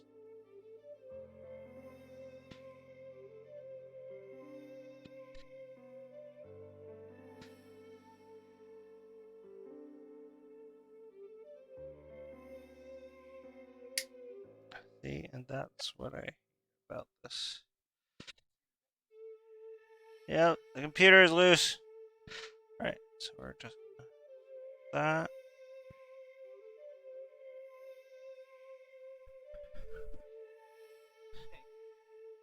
And if you just want to cross check.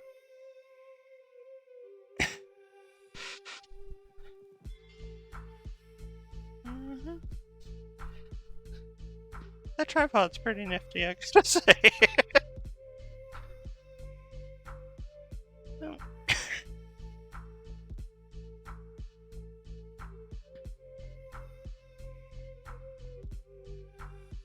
It's still a bit blurry. Maybe we don't have enough backlight.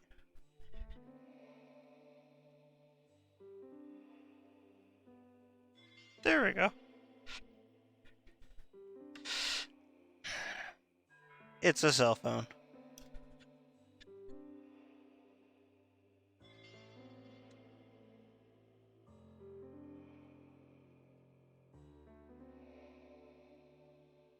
By the next time I build a computer, I will have a much more powerful camera as our dedicated webcam. And then we can do all sorts of crazy things. But for now, you still gotta deal with the camera phone. Or phone camera. Oh my god, do you remember camera phone was a phrase? I try to. But I have a half megapixel camera phone. Alright. So.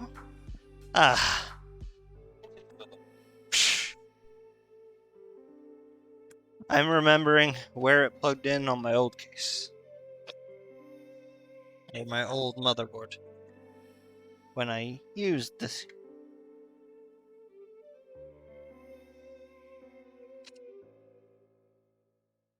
There we go. That's your USB 3 header for your front panel connection. Yeah, especially when you see how many are on the back of your motherboard.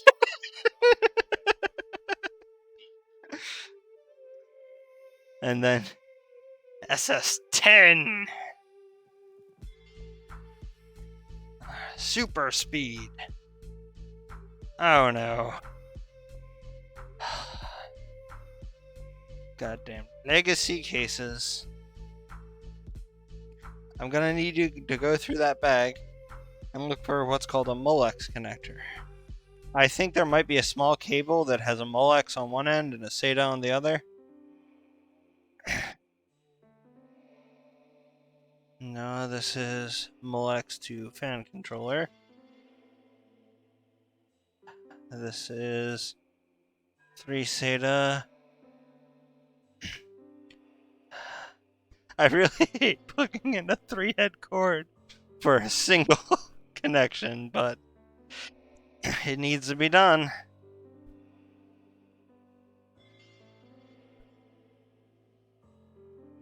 Because I think you want your power button to work.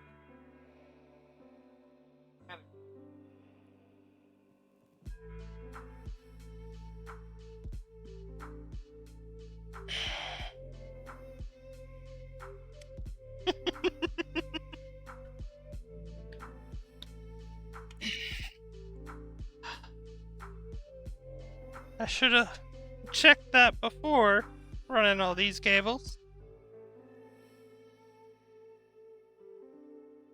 Now see how good I can plug things in blind.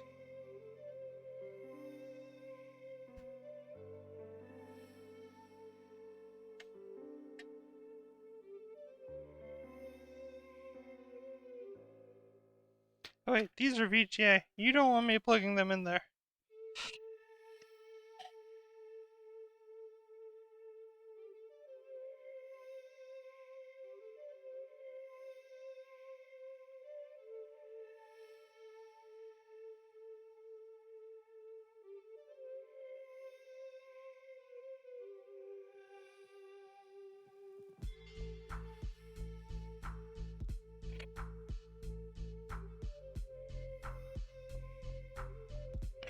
And there we go.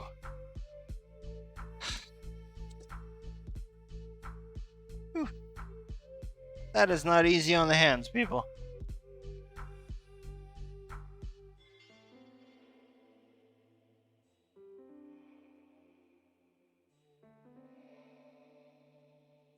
Front panel audio connection.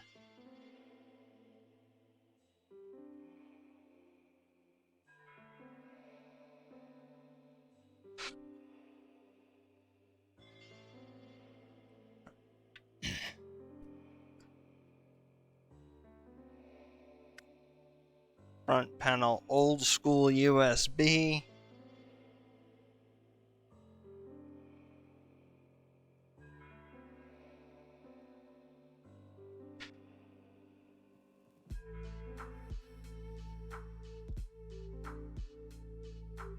I really never understood why they couldn't just do a full sleeve. They always make all those ugly cables stick out. But that's how the case is made, right?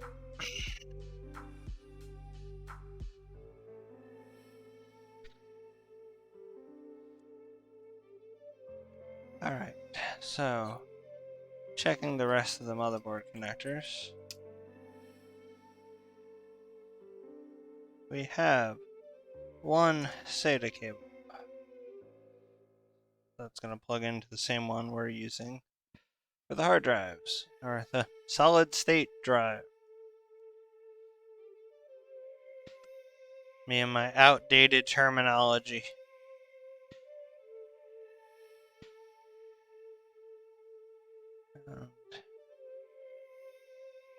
This one connection.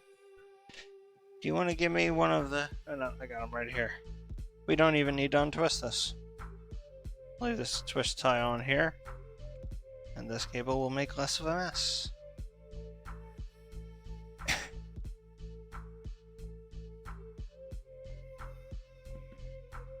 May even be able to do it with this. You don't begin cable management when you're done. It's a whole process. It's easier to do if you start with it in mind.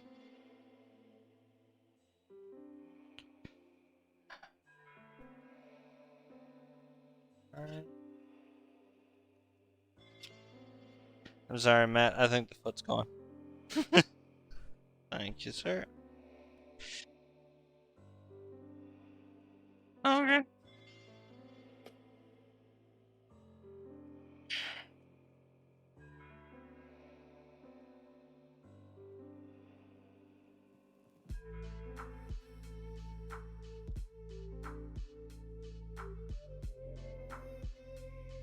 get any more snark from the peanut gallery, did we?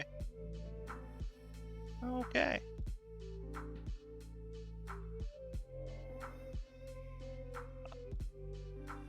Reset switch, power switch, hard disk drive LED. I don't think we need that cable. But, you know, there's still a connector on the motherboard for it, so we'll manage it as we're doing that. Now this is why I felt we needed the manual. Because this set of pins right here, they don't write on the motherboard anymore which one's which. So we're going to bring these very, very tiny and finicky cables through this grommet. And then we're going to bust out the book.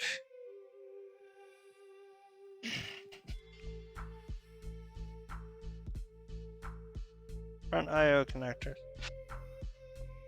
I love how big they make it in the book.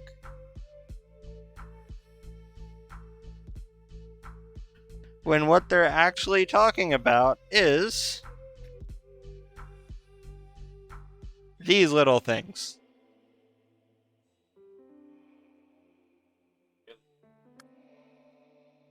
That's kind of the point, because they barely exist.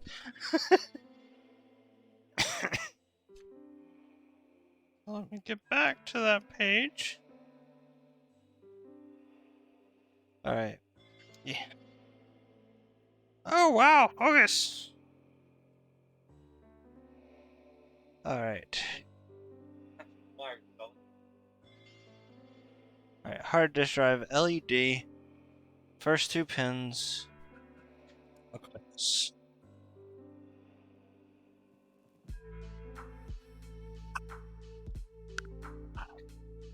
I'm not going to lament about my easy connector because I know I've said it many times before. Alright. Interesting. So this diagram doesn't actually show you where the power one goes.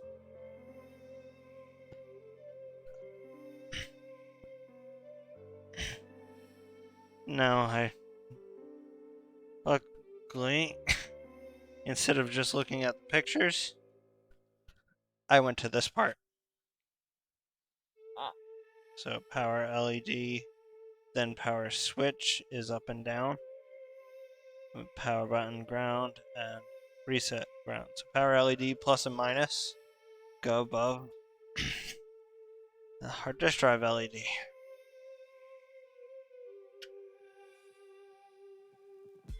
Power switch, LED, minus plus, rearrange to plus minus.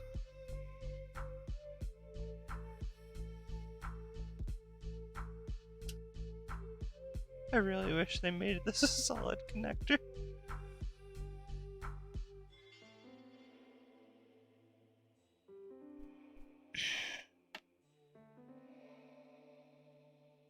Alright.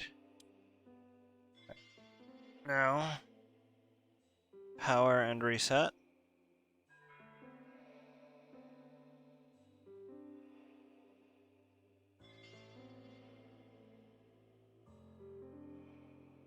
Now the reason they have to separate them is other motherboards will have them all over the place.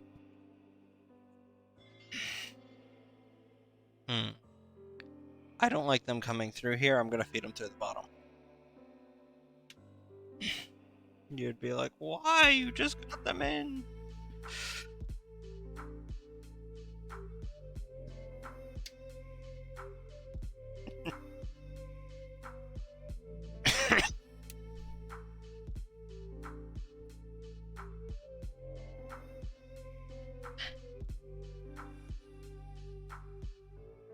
Alright, so now power switch, HD, LED.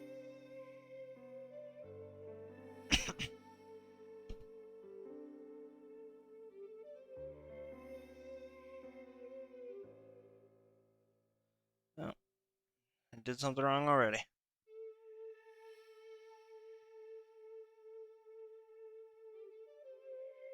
was these two that went on top.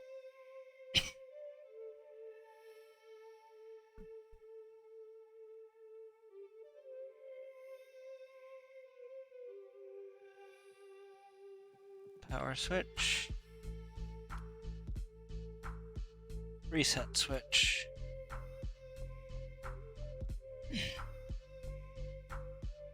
Alright, front panel connected.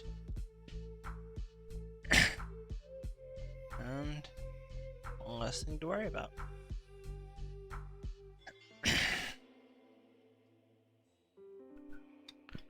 Now we get to open the other Samsung box. So we've already installed the M.2.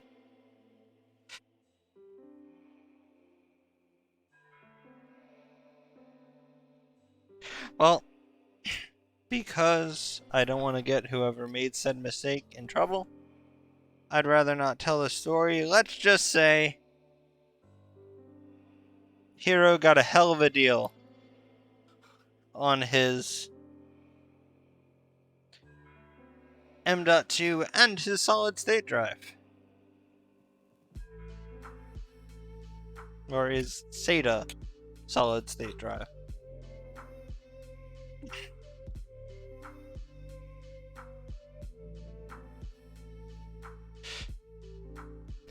You know, this being so small isn't as impressive after installing an M.2, is it?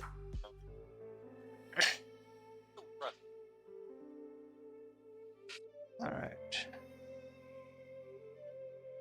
So, another finer point about this case, going back to the whole screwless design, is when you usually install hard drive, solid state drive, whatever, you have to screw things in, right?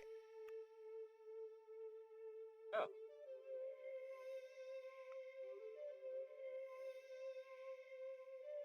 Pull that back. What screws?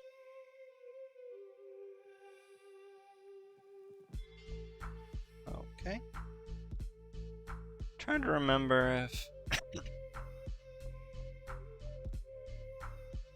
Oh yes, it would be upside down otherwise.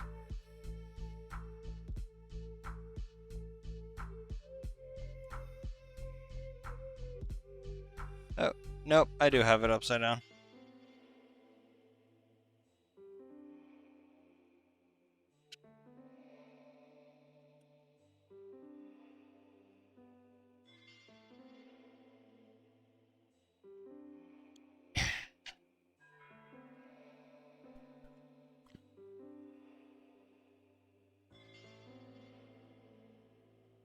Or am I just losing my mind?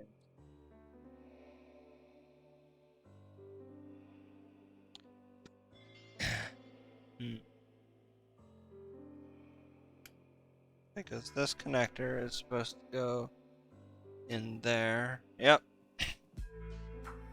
Why do I second guess myself so much? If it doesn't fit the first time, try it again!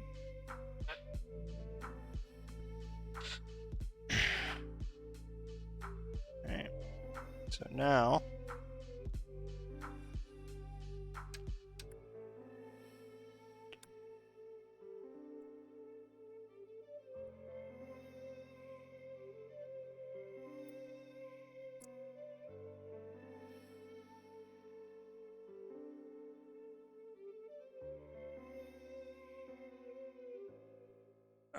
Now, might help if I could see it a bit better. There we go. Locked. And you can tell this was designed when these things were a bit thicker.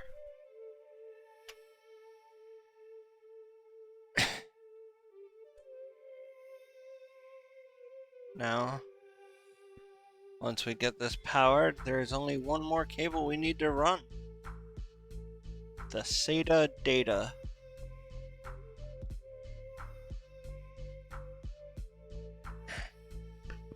Which,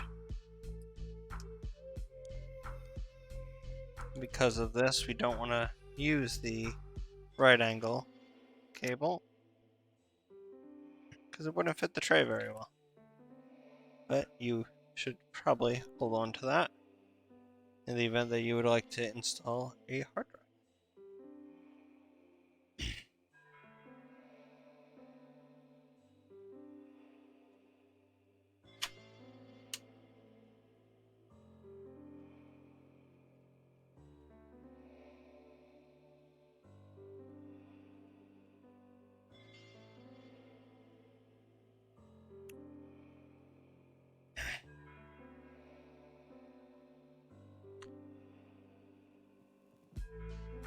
All right.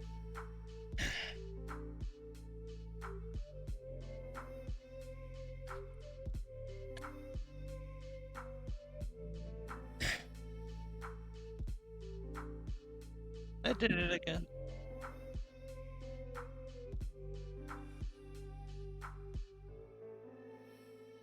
So now that we have that connected there are so many other cables in the case. Let's bring it down. So we can plug it in somewhere it belongs. Cue Lincoln Park.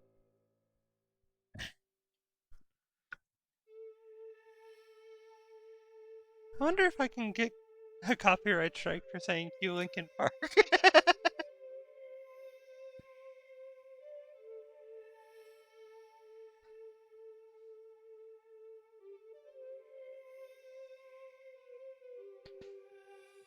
But that would make sense.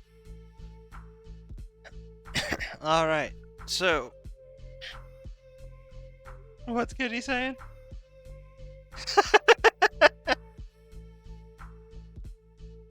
See, Kitty knows what's going on.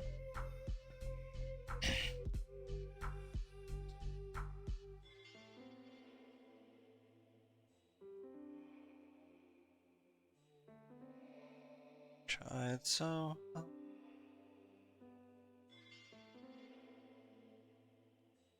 Alright, so we got the cable from the top fan. Might help if we plugged in the one from the bottom.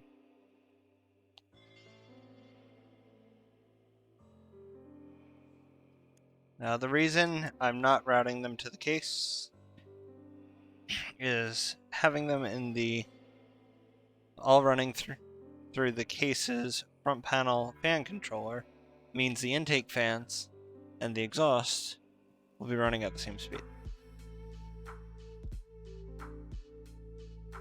Keeping things relatively consistent.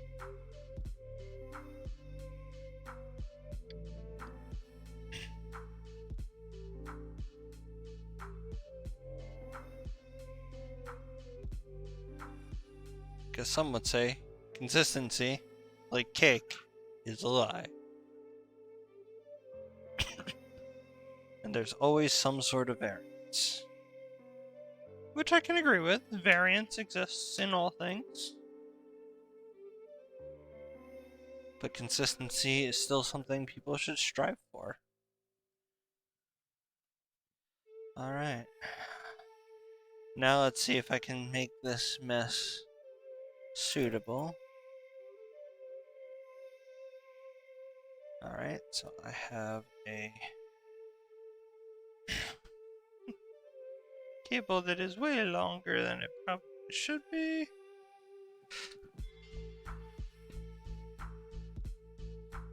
Get you out here.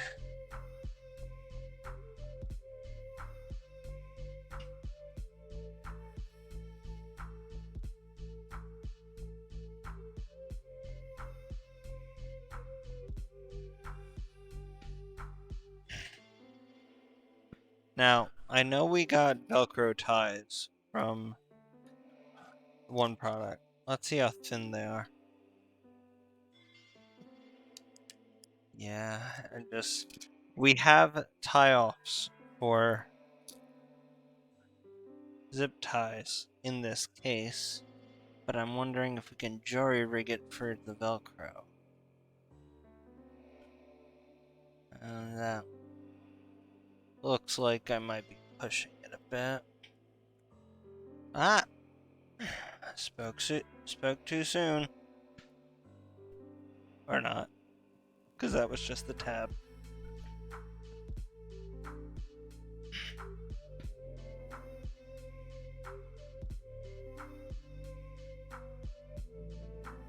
Well, no, because... Oh, yeah, it's... through...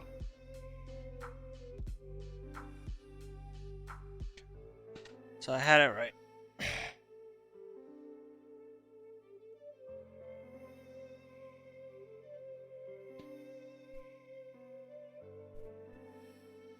Warning, you're probably never getting this Velcro strip out of here.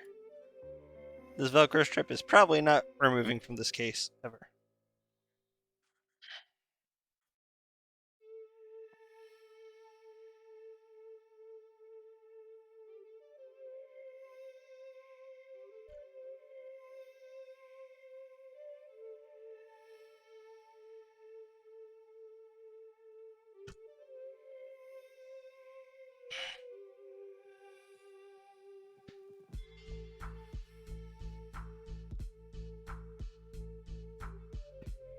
Not the tightest loop because of the way I ran it, but it is still managed. That is the important part. I am mildly disappointed that nothing in the kit came with zip ties.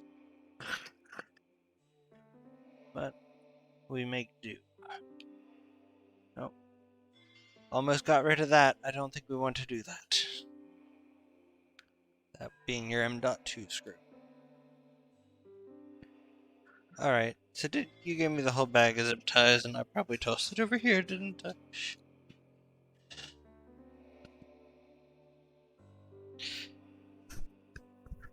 Either I dropped the zip ties I took out.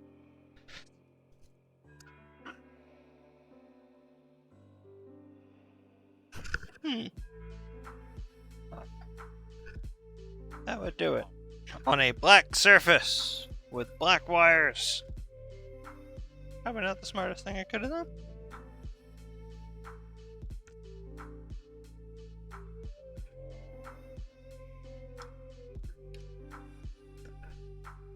Well, I could always just do this.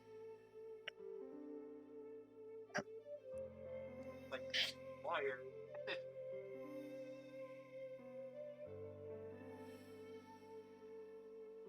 And Rocky, I'm probably building this computer wrong. I haven't cursed yet.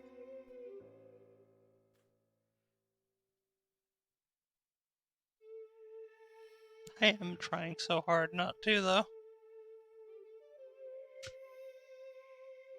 I know, but it would just be an achievement for me getting it through a computer without spouting obscenity.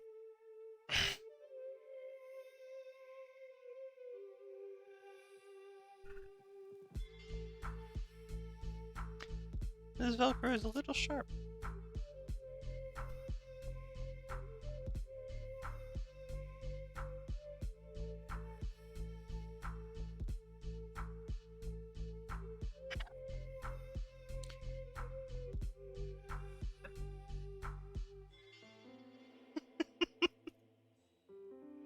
You know, would you agree that that was a bit excessive?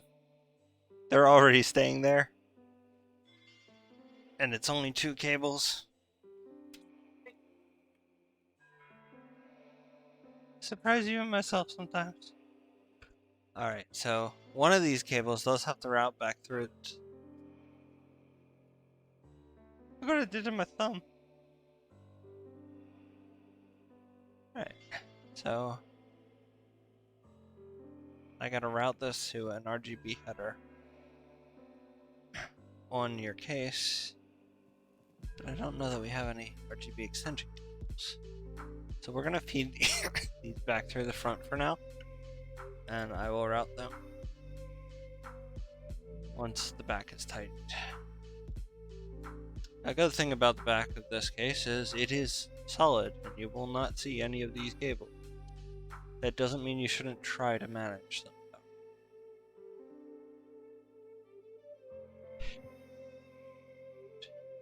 So a lot of this mess actually comes from the front panel and the majority of it is not even used. But here's some fancy management we can try. Seeing as you're not currently using these, Well, good thing it's Velcro and not zip ties.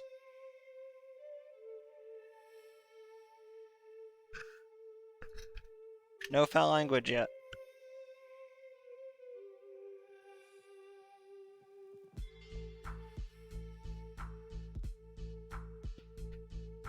His kit didn't come with any zip ties. Well, Velcro.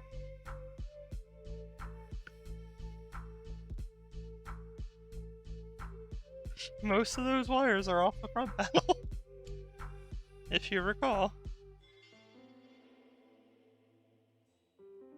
But I think I've actually come a long way with my cable management skills. Even if I totally disconnect the hard drive tray, or the SSD tray from the case while trying to use it as a cable tie down.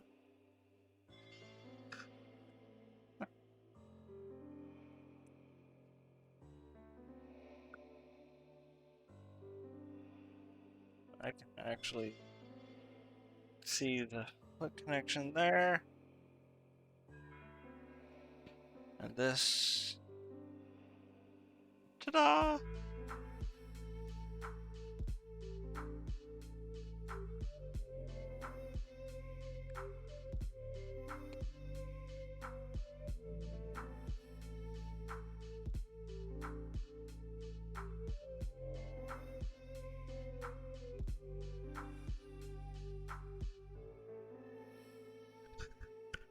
Things like that are why the cursing happens.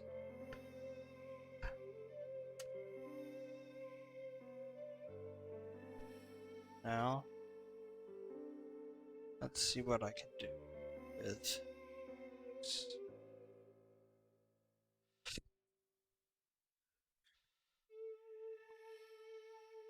We don't necessarily have to use a case tie down. So for now,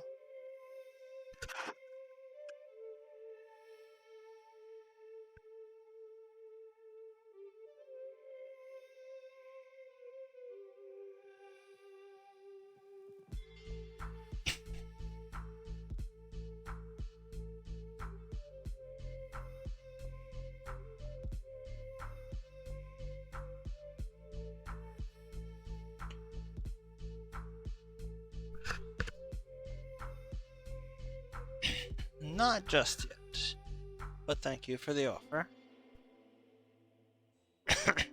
Loads.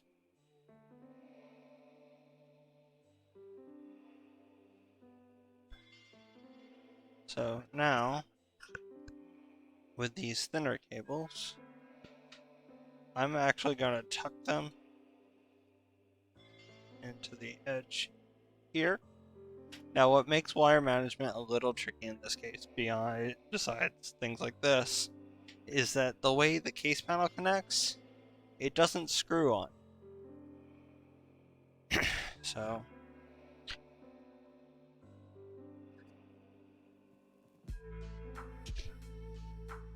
when you have a large amount of cables, it can actually push against the back of the case. But we tied them down pretty well.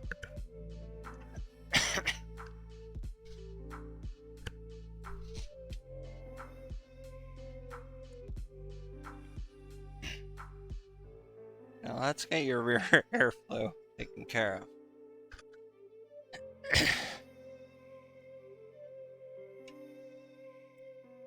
Okay, so here is the chassis fan connection.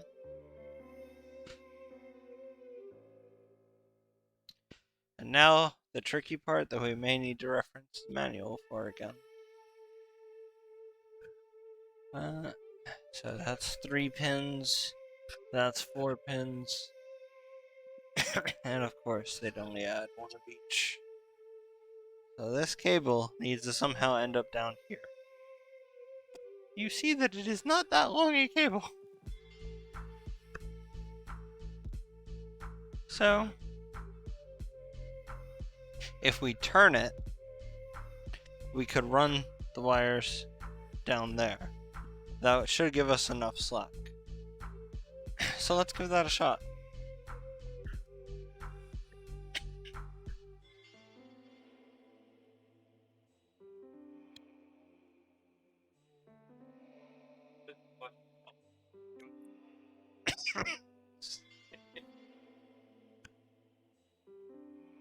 what we're talking about is the wires that run off this rear fan.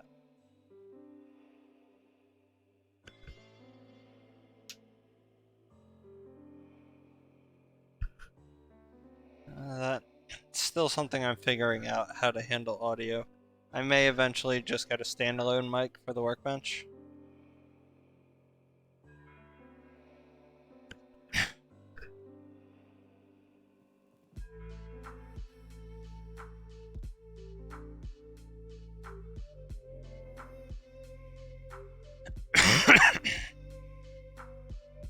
I still don't know why they put that one. There is a PS/2 connector.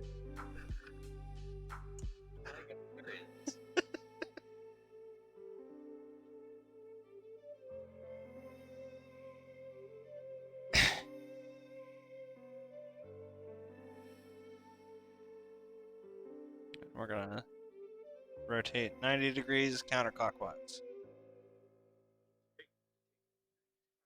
Oh, wait, I said it wrong. Clockwise. Because the wire needs to go down. Words and things. Right. Crap.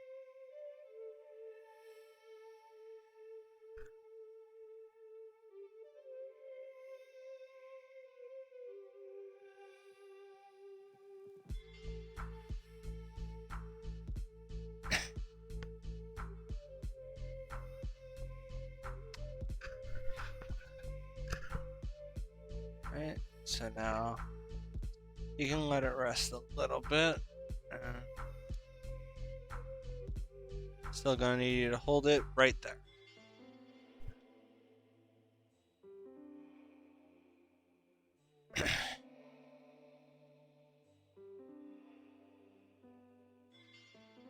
Before I tighten it, can you slide it up a tiny bit? Right. One, two. I just will try to like making it as center as possible.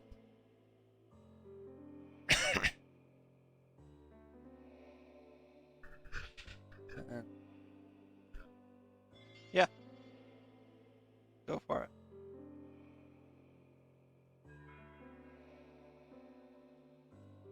You can let go.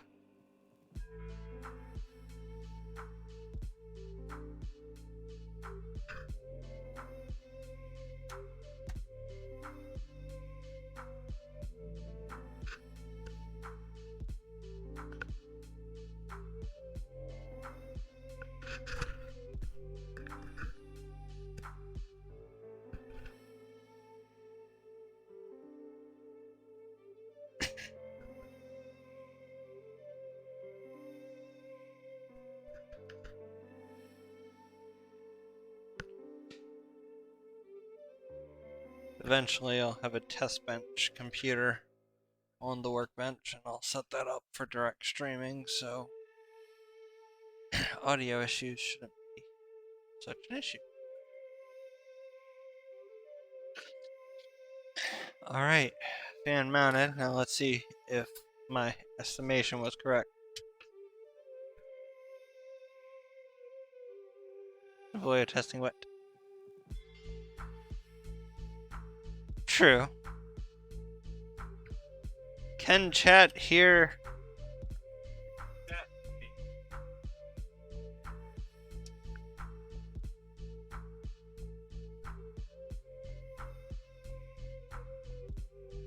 And again, chat doesn't respond to me half the time. Alright. Eventually it will be remedied, but for now.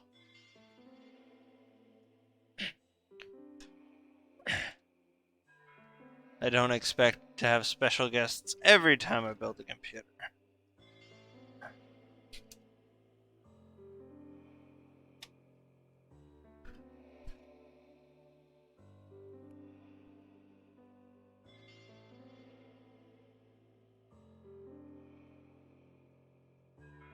Chassis fan 2.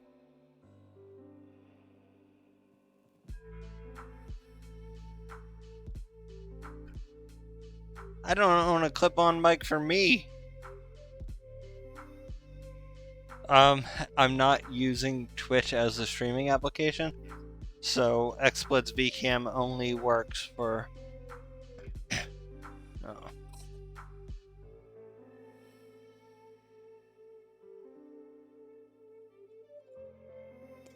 Because this is 12 volt, I do not want to put this on backwards. Book, please.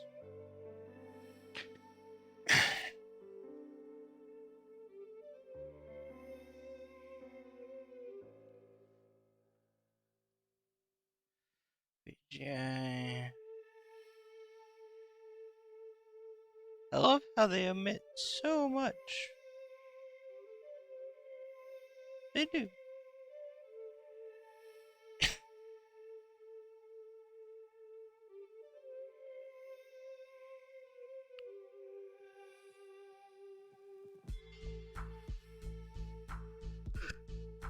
What am I missing?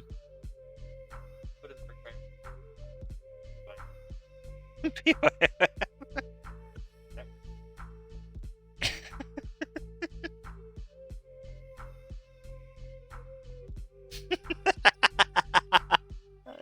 Do you know what the R stands for? Kitty likes her rub.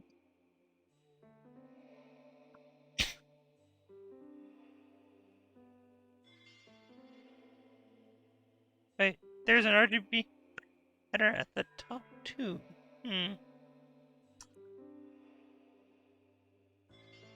Right there. Oh. So we could have run it across the top, but too late. I am not repositioning the van now. 12 volt is starting pin.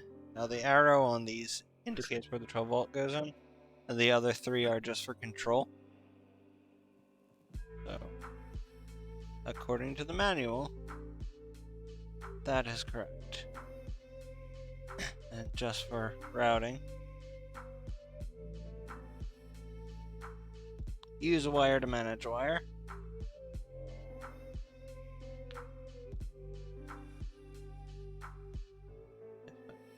Let's see where.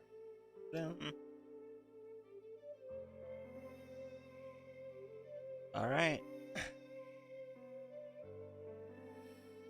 And that is how we improvise cable management.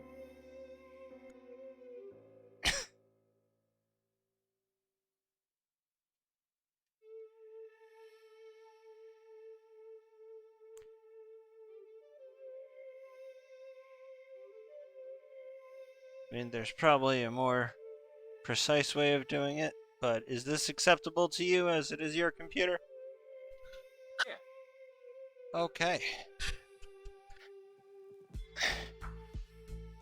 And now we have a fully assembled computer, I believe. It's just such a big case, I feel like I'm missing something.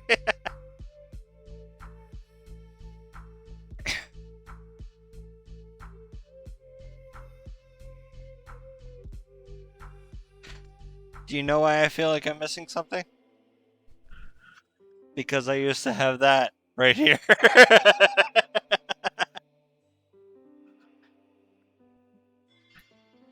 Hint, hint.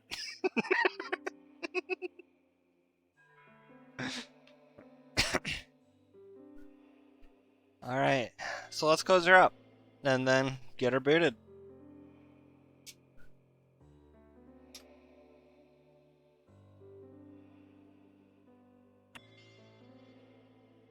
Now, let's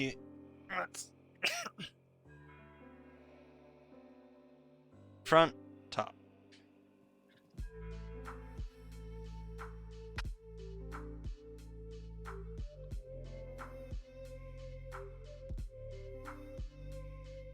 Alright. Trust me. I did what I could. I even brought out the vacuum brush.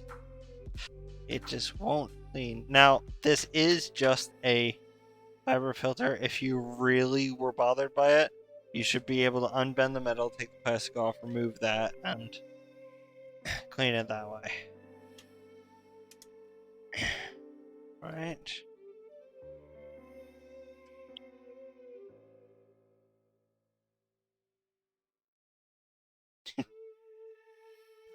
What's up with him and the ruin Is that an internet joke I'm supposed to know? Okay. Yeah. Good thing I'm not inside the computer anymore.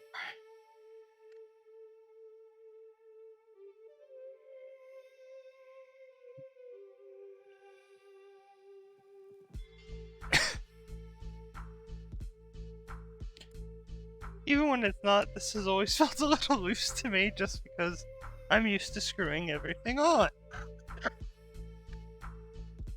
With confidence.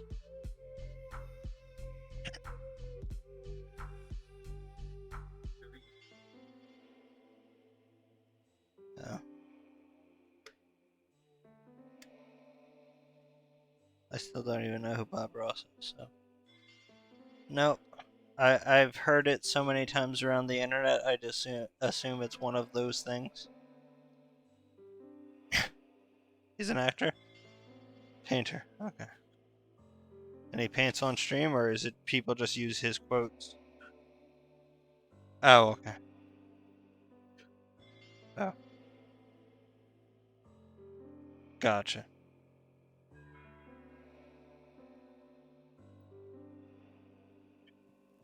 Oh, okay. So visual ASMR. Oh. Oh, okay.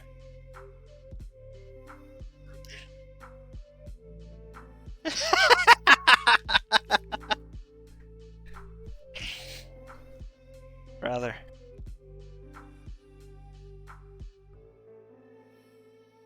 And just because I always feel the need to be a bit extra.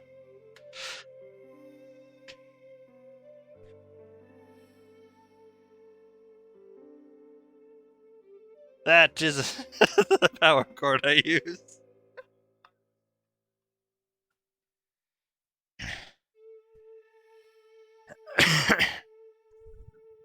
And that's not a royalty infringement? Oh, public broadcasting.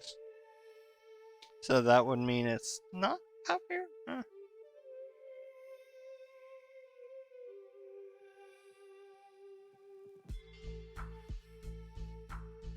Oh, okay.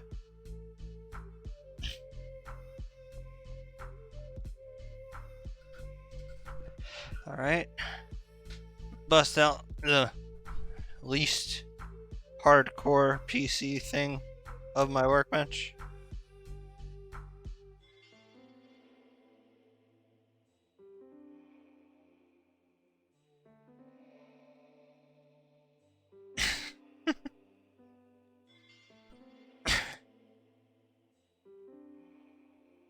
Oh.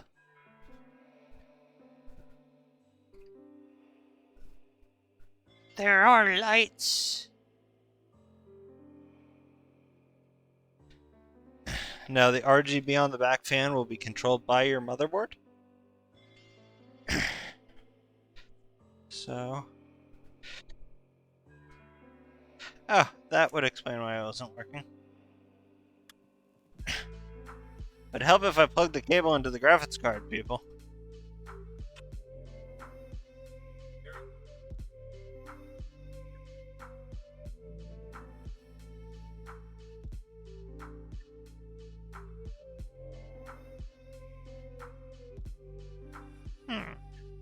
Possibly because I started it in the wrong port. That or that monitor is a piece of garbage.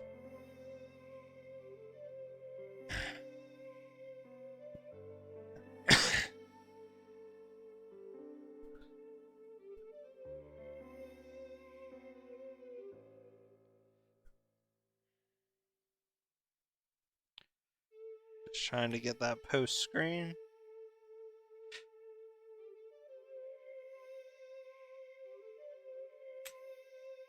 Alright, well, I knew why it wasn't working the first time. Alright, there we go. We have UFI BIOS. This is another thing that Caveman Sean was confused by. UFI BIOS. One that you can use the mouse on. He kept calling himself a caveman as we were building his computer, so that's why he is now.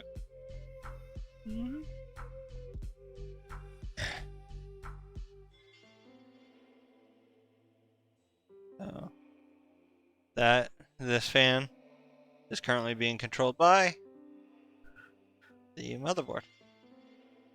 Now, your AIO pump, which is right there, is also being speed managed by the processor.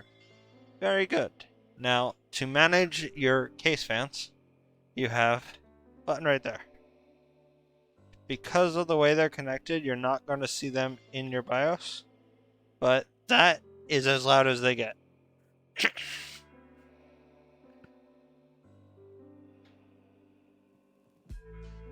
Save and exit.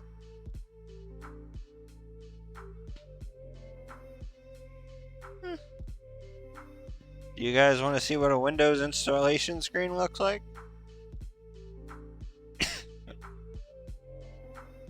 Well, you got pretty lights on your motherboard too. That's what it's syncing with.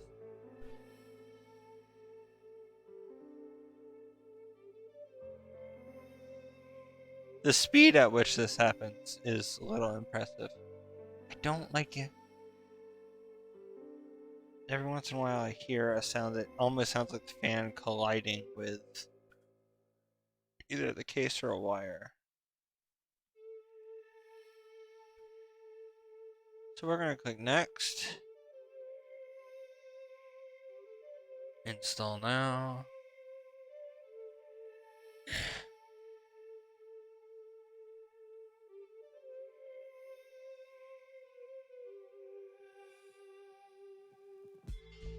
Well, seeing as you said that, maybe we should watch the Windows installation screen. Because with the components we've installed, you may be impressed. Alright.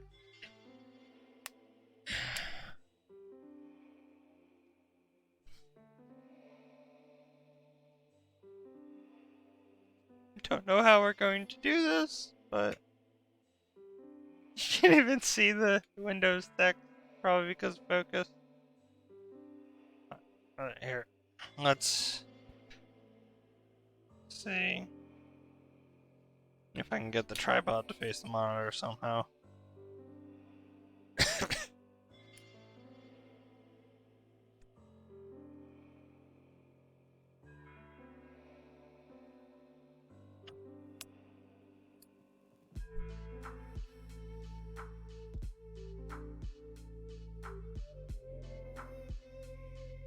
Alright.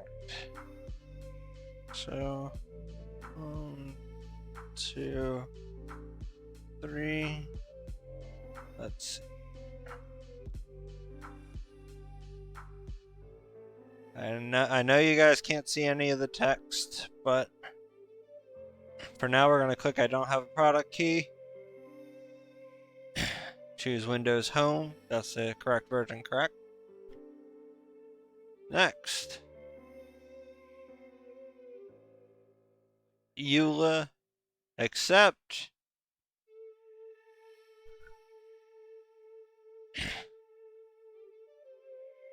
I understand that. I know it wasn't a shot at the components, kitty. So, let's custom install Windows. So, we're going to install on the smaller volume. I ran into not so much an issue, but when I installed on Sean's computer, Windows decided that it wanted to install everywhere across both drives. So for now, I'm just going to click new on the first drive and see if it'll leave the second one alone. Alright, that still says unallocated. Look how many partitions it makes just on a single drive. Next!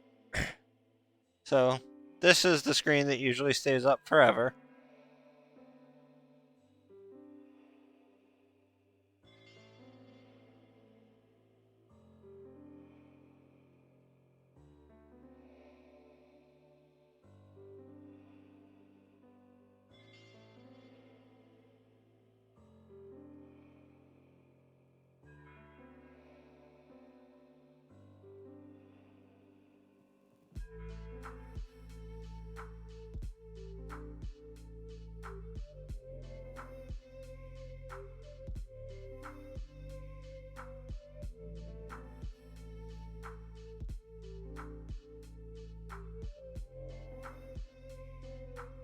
That's annoying me.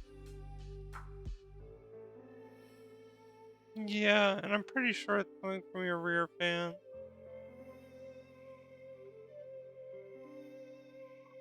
No, it's the top fan.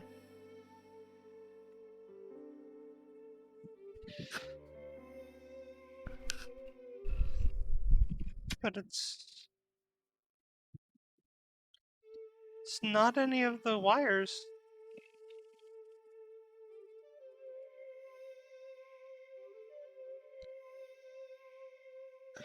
Might want to loosen it up a little bit just to get it to stop rubbing against the... Oh. There is a hair in the motor.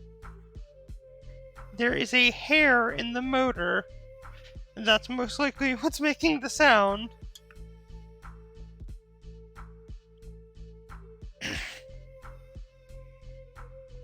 My tweezers. But in the meantime, I want to close this up so that I don't accidentally spill it all over the place.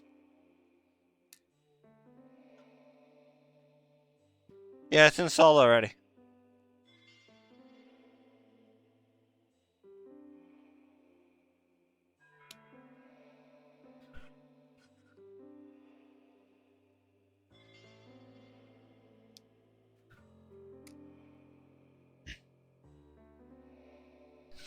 That's what I was worried it would do. Because it's not manually running the fan. So we can go in there and we can rewire your fan, or you can press F1 on boot.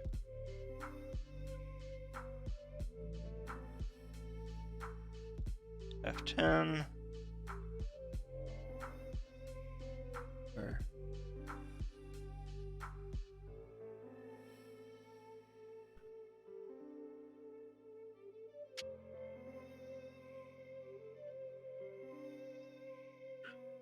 actually, that's the motherboard. That's before Windows.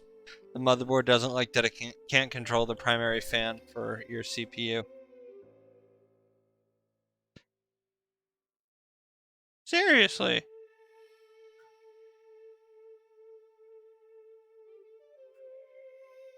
It's odd that we didn't get this error prior to installing Windows, though.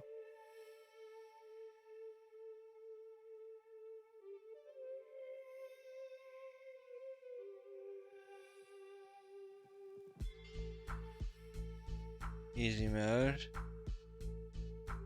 Save and exit.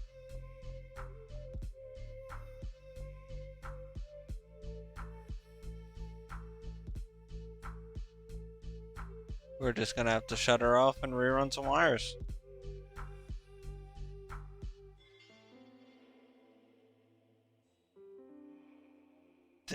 Okay. Lesson learned.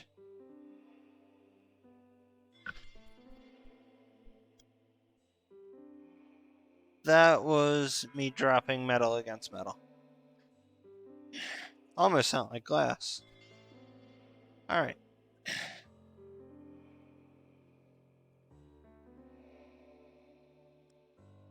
Oh, want to give me a strap?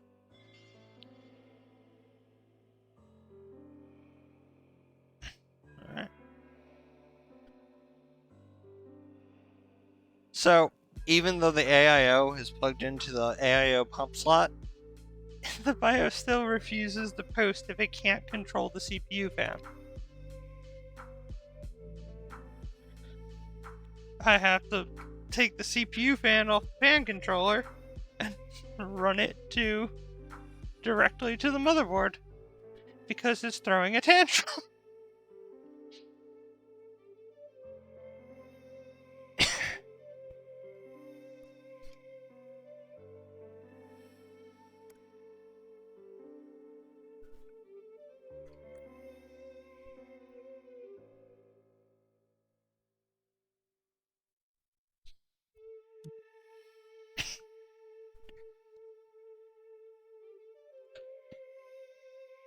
Yep.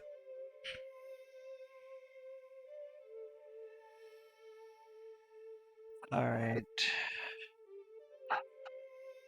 Now I need patience and self-control. And you claimed one of these fans. Yep.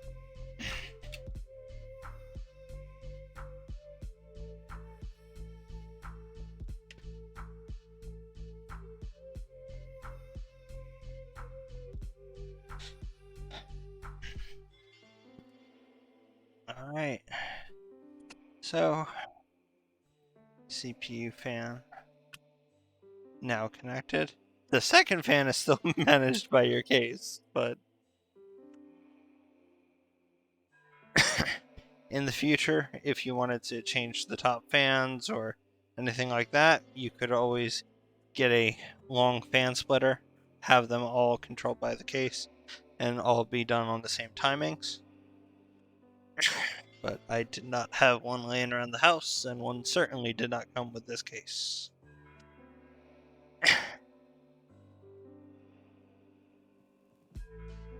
Alright. Back panel on, and while it is off, I'm going to find my tweezers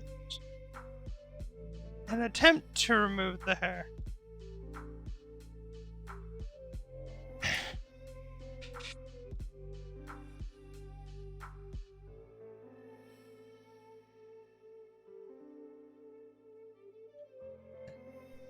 Actually, kind of glad we determined that before ending the stream. Educational. That was in your fan. And it might not be the only one. Oh. I think there's also metal tabs on the case. So if we screwed the fan down a bit too hard, there's minor collision. I'm gonna loosen up.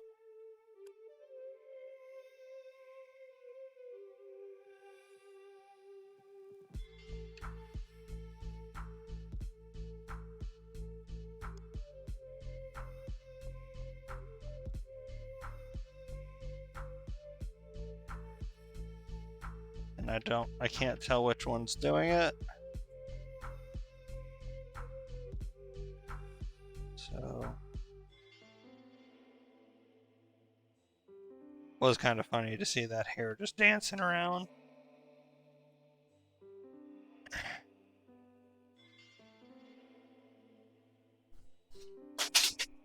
Good thing I closed it.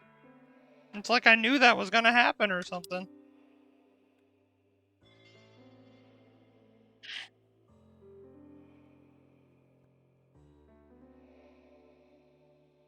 It might just be the fans. They're not brand new. They came with the radiator, so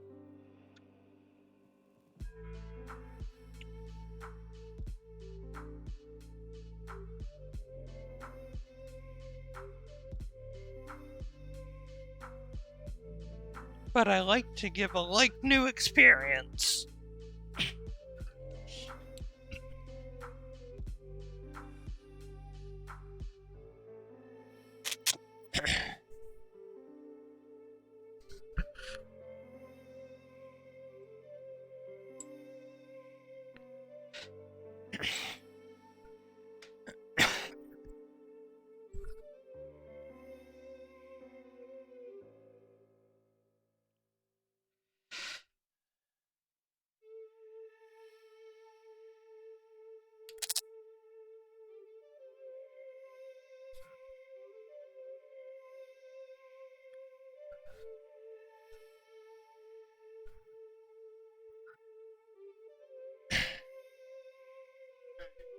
Hooray!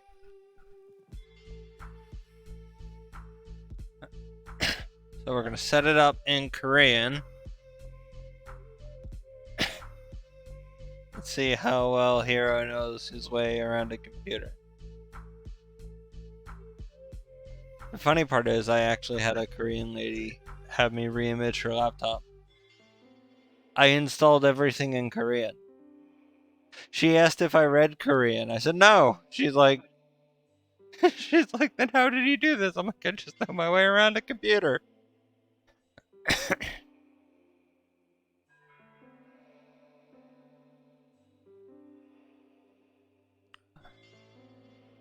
Okay, so I have, just so we don't lose the camera. Alright, so I want to get as many drivers and everything installed before you send it home. So I want you to create a local account for now. Or if you have your current Windows 10 installation saved to your Microsoft account, sign in with your Microsoft account.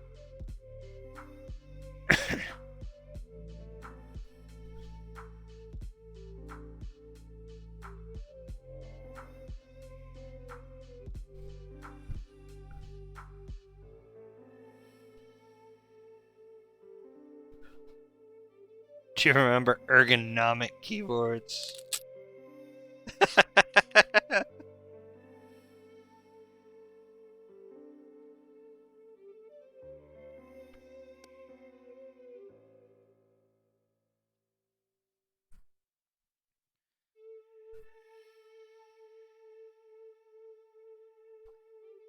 Because I've actually had installations where they pull your license directly from your Microsoft account.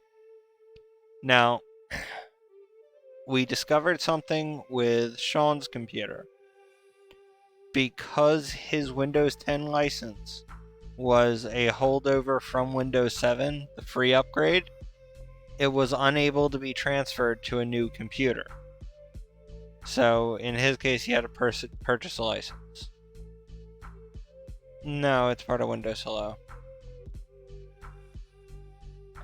Oh. Okay.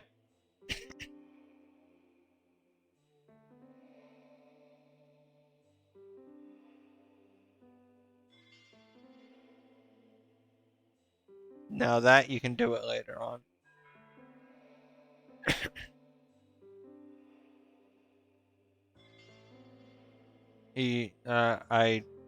Yeah. Not a fan of OneDrive. Find one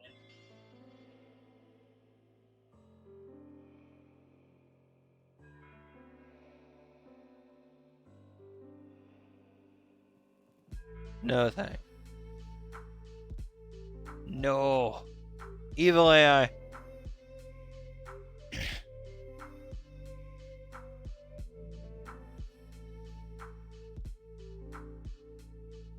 They're gonna track your stuff anyway. That's what I'm saying. Like, oh, they're putting trackers in the vaccine. I'm like, I want to know where they're getting the power source first. I'm wondering where they're getting the power source for the microscopic chips that they're putting in the vaccines. Okay. It's not how nervous systems work, people.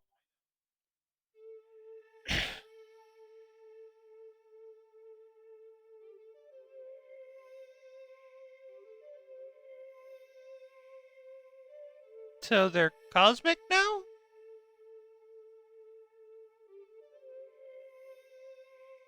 We're talking about the power source for the trackers inside of the vaccines.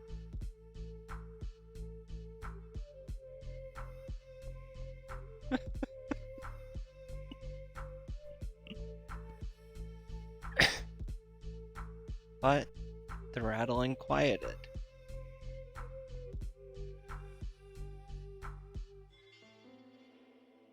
It's probably when it hits a certain RPM.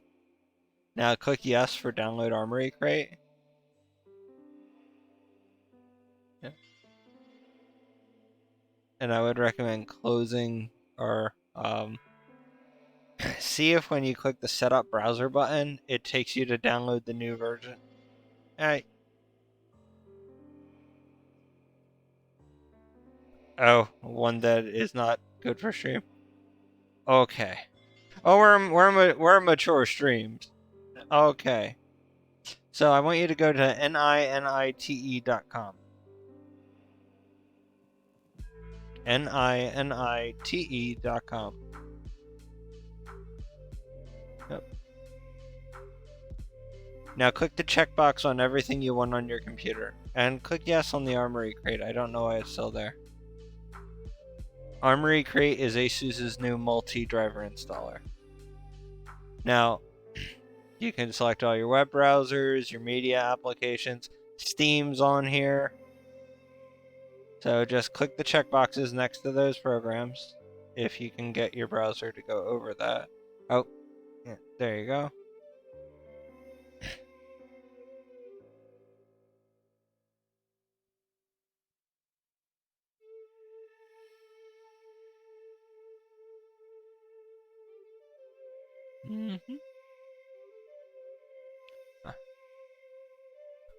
There is a burner on the top of that bookshelf.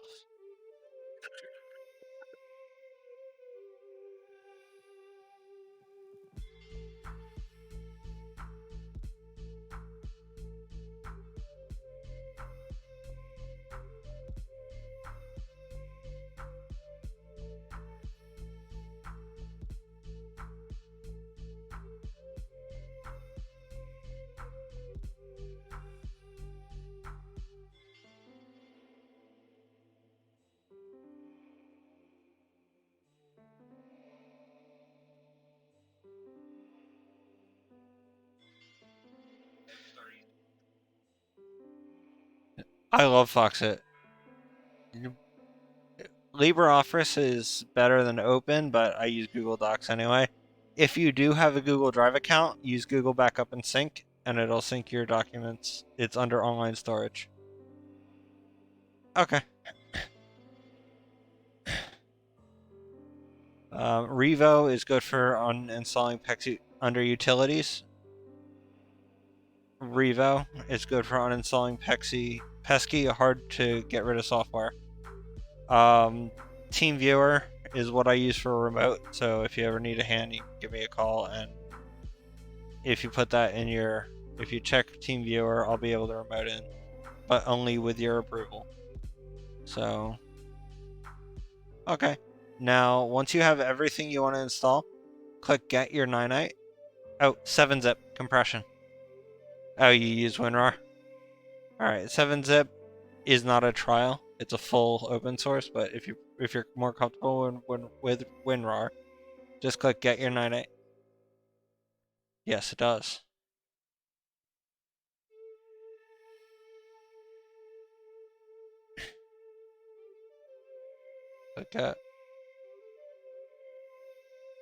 Click Run.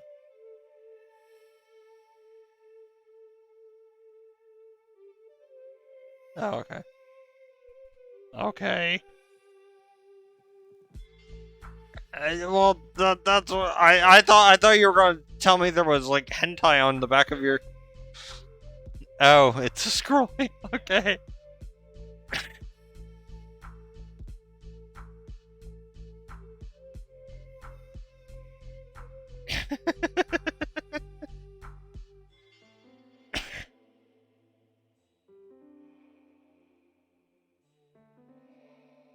Okay.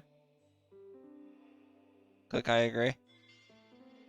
Now, Armory Crate is the software you're going to use to control your lighting. It also gives you temps, so click Accept on your EULA. And now, if you go to Aura Effects, that's how you can change your lighting to static, strobing, or whatever's. And if you click on the 9-8 symbol down on your taskbar again, it's a little, looks like a rock crystal. Yep. Oh, okay, all your programs are installed. No bloatware, no nothing. And if you want to save a 9-8, you can use it as an auto updater for all of your applications. This is a program I try to tell everyone about because it saves so much time. I mean, there's some things that aren't going to be on there, but you're pretty much good to go. Armory Crate's updating all your apps. You may want to go to XFX to download your driver. but you should be good to go. And that's the end of our stream, everybody. Thanks for tuning in, and we will see you next time.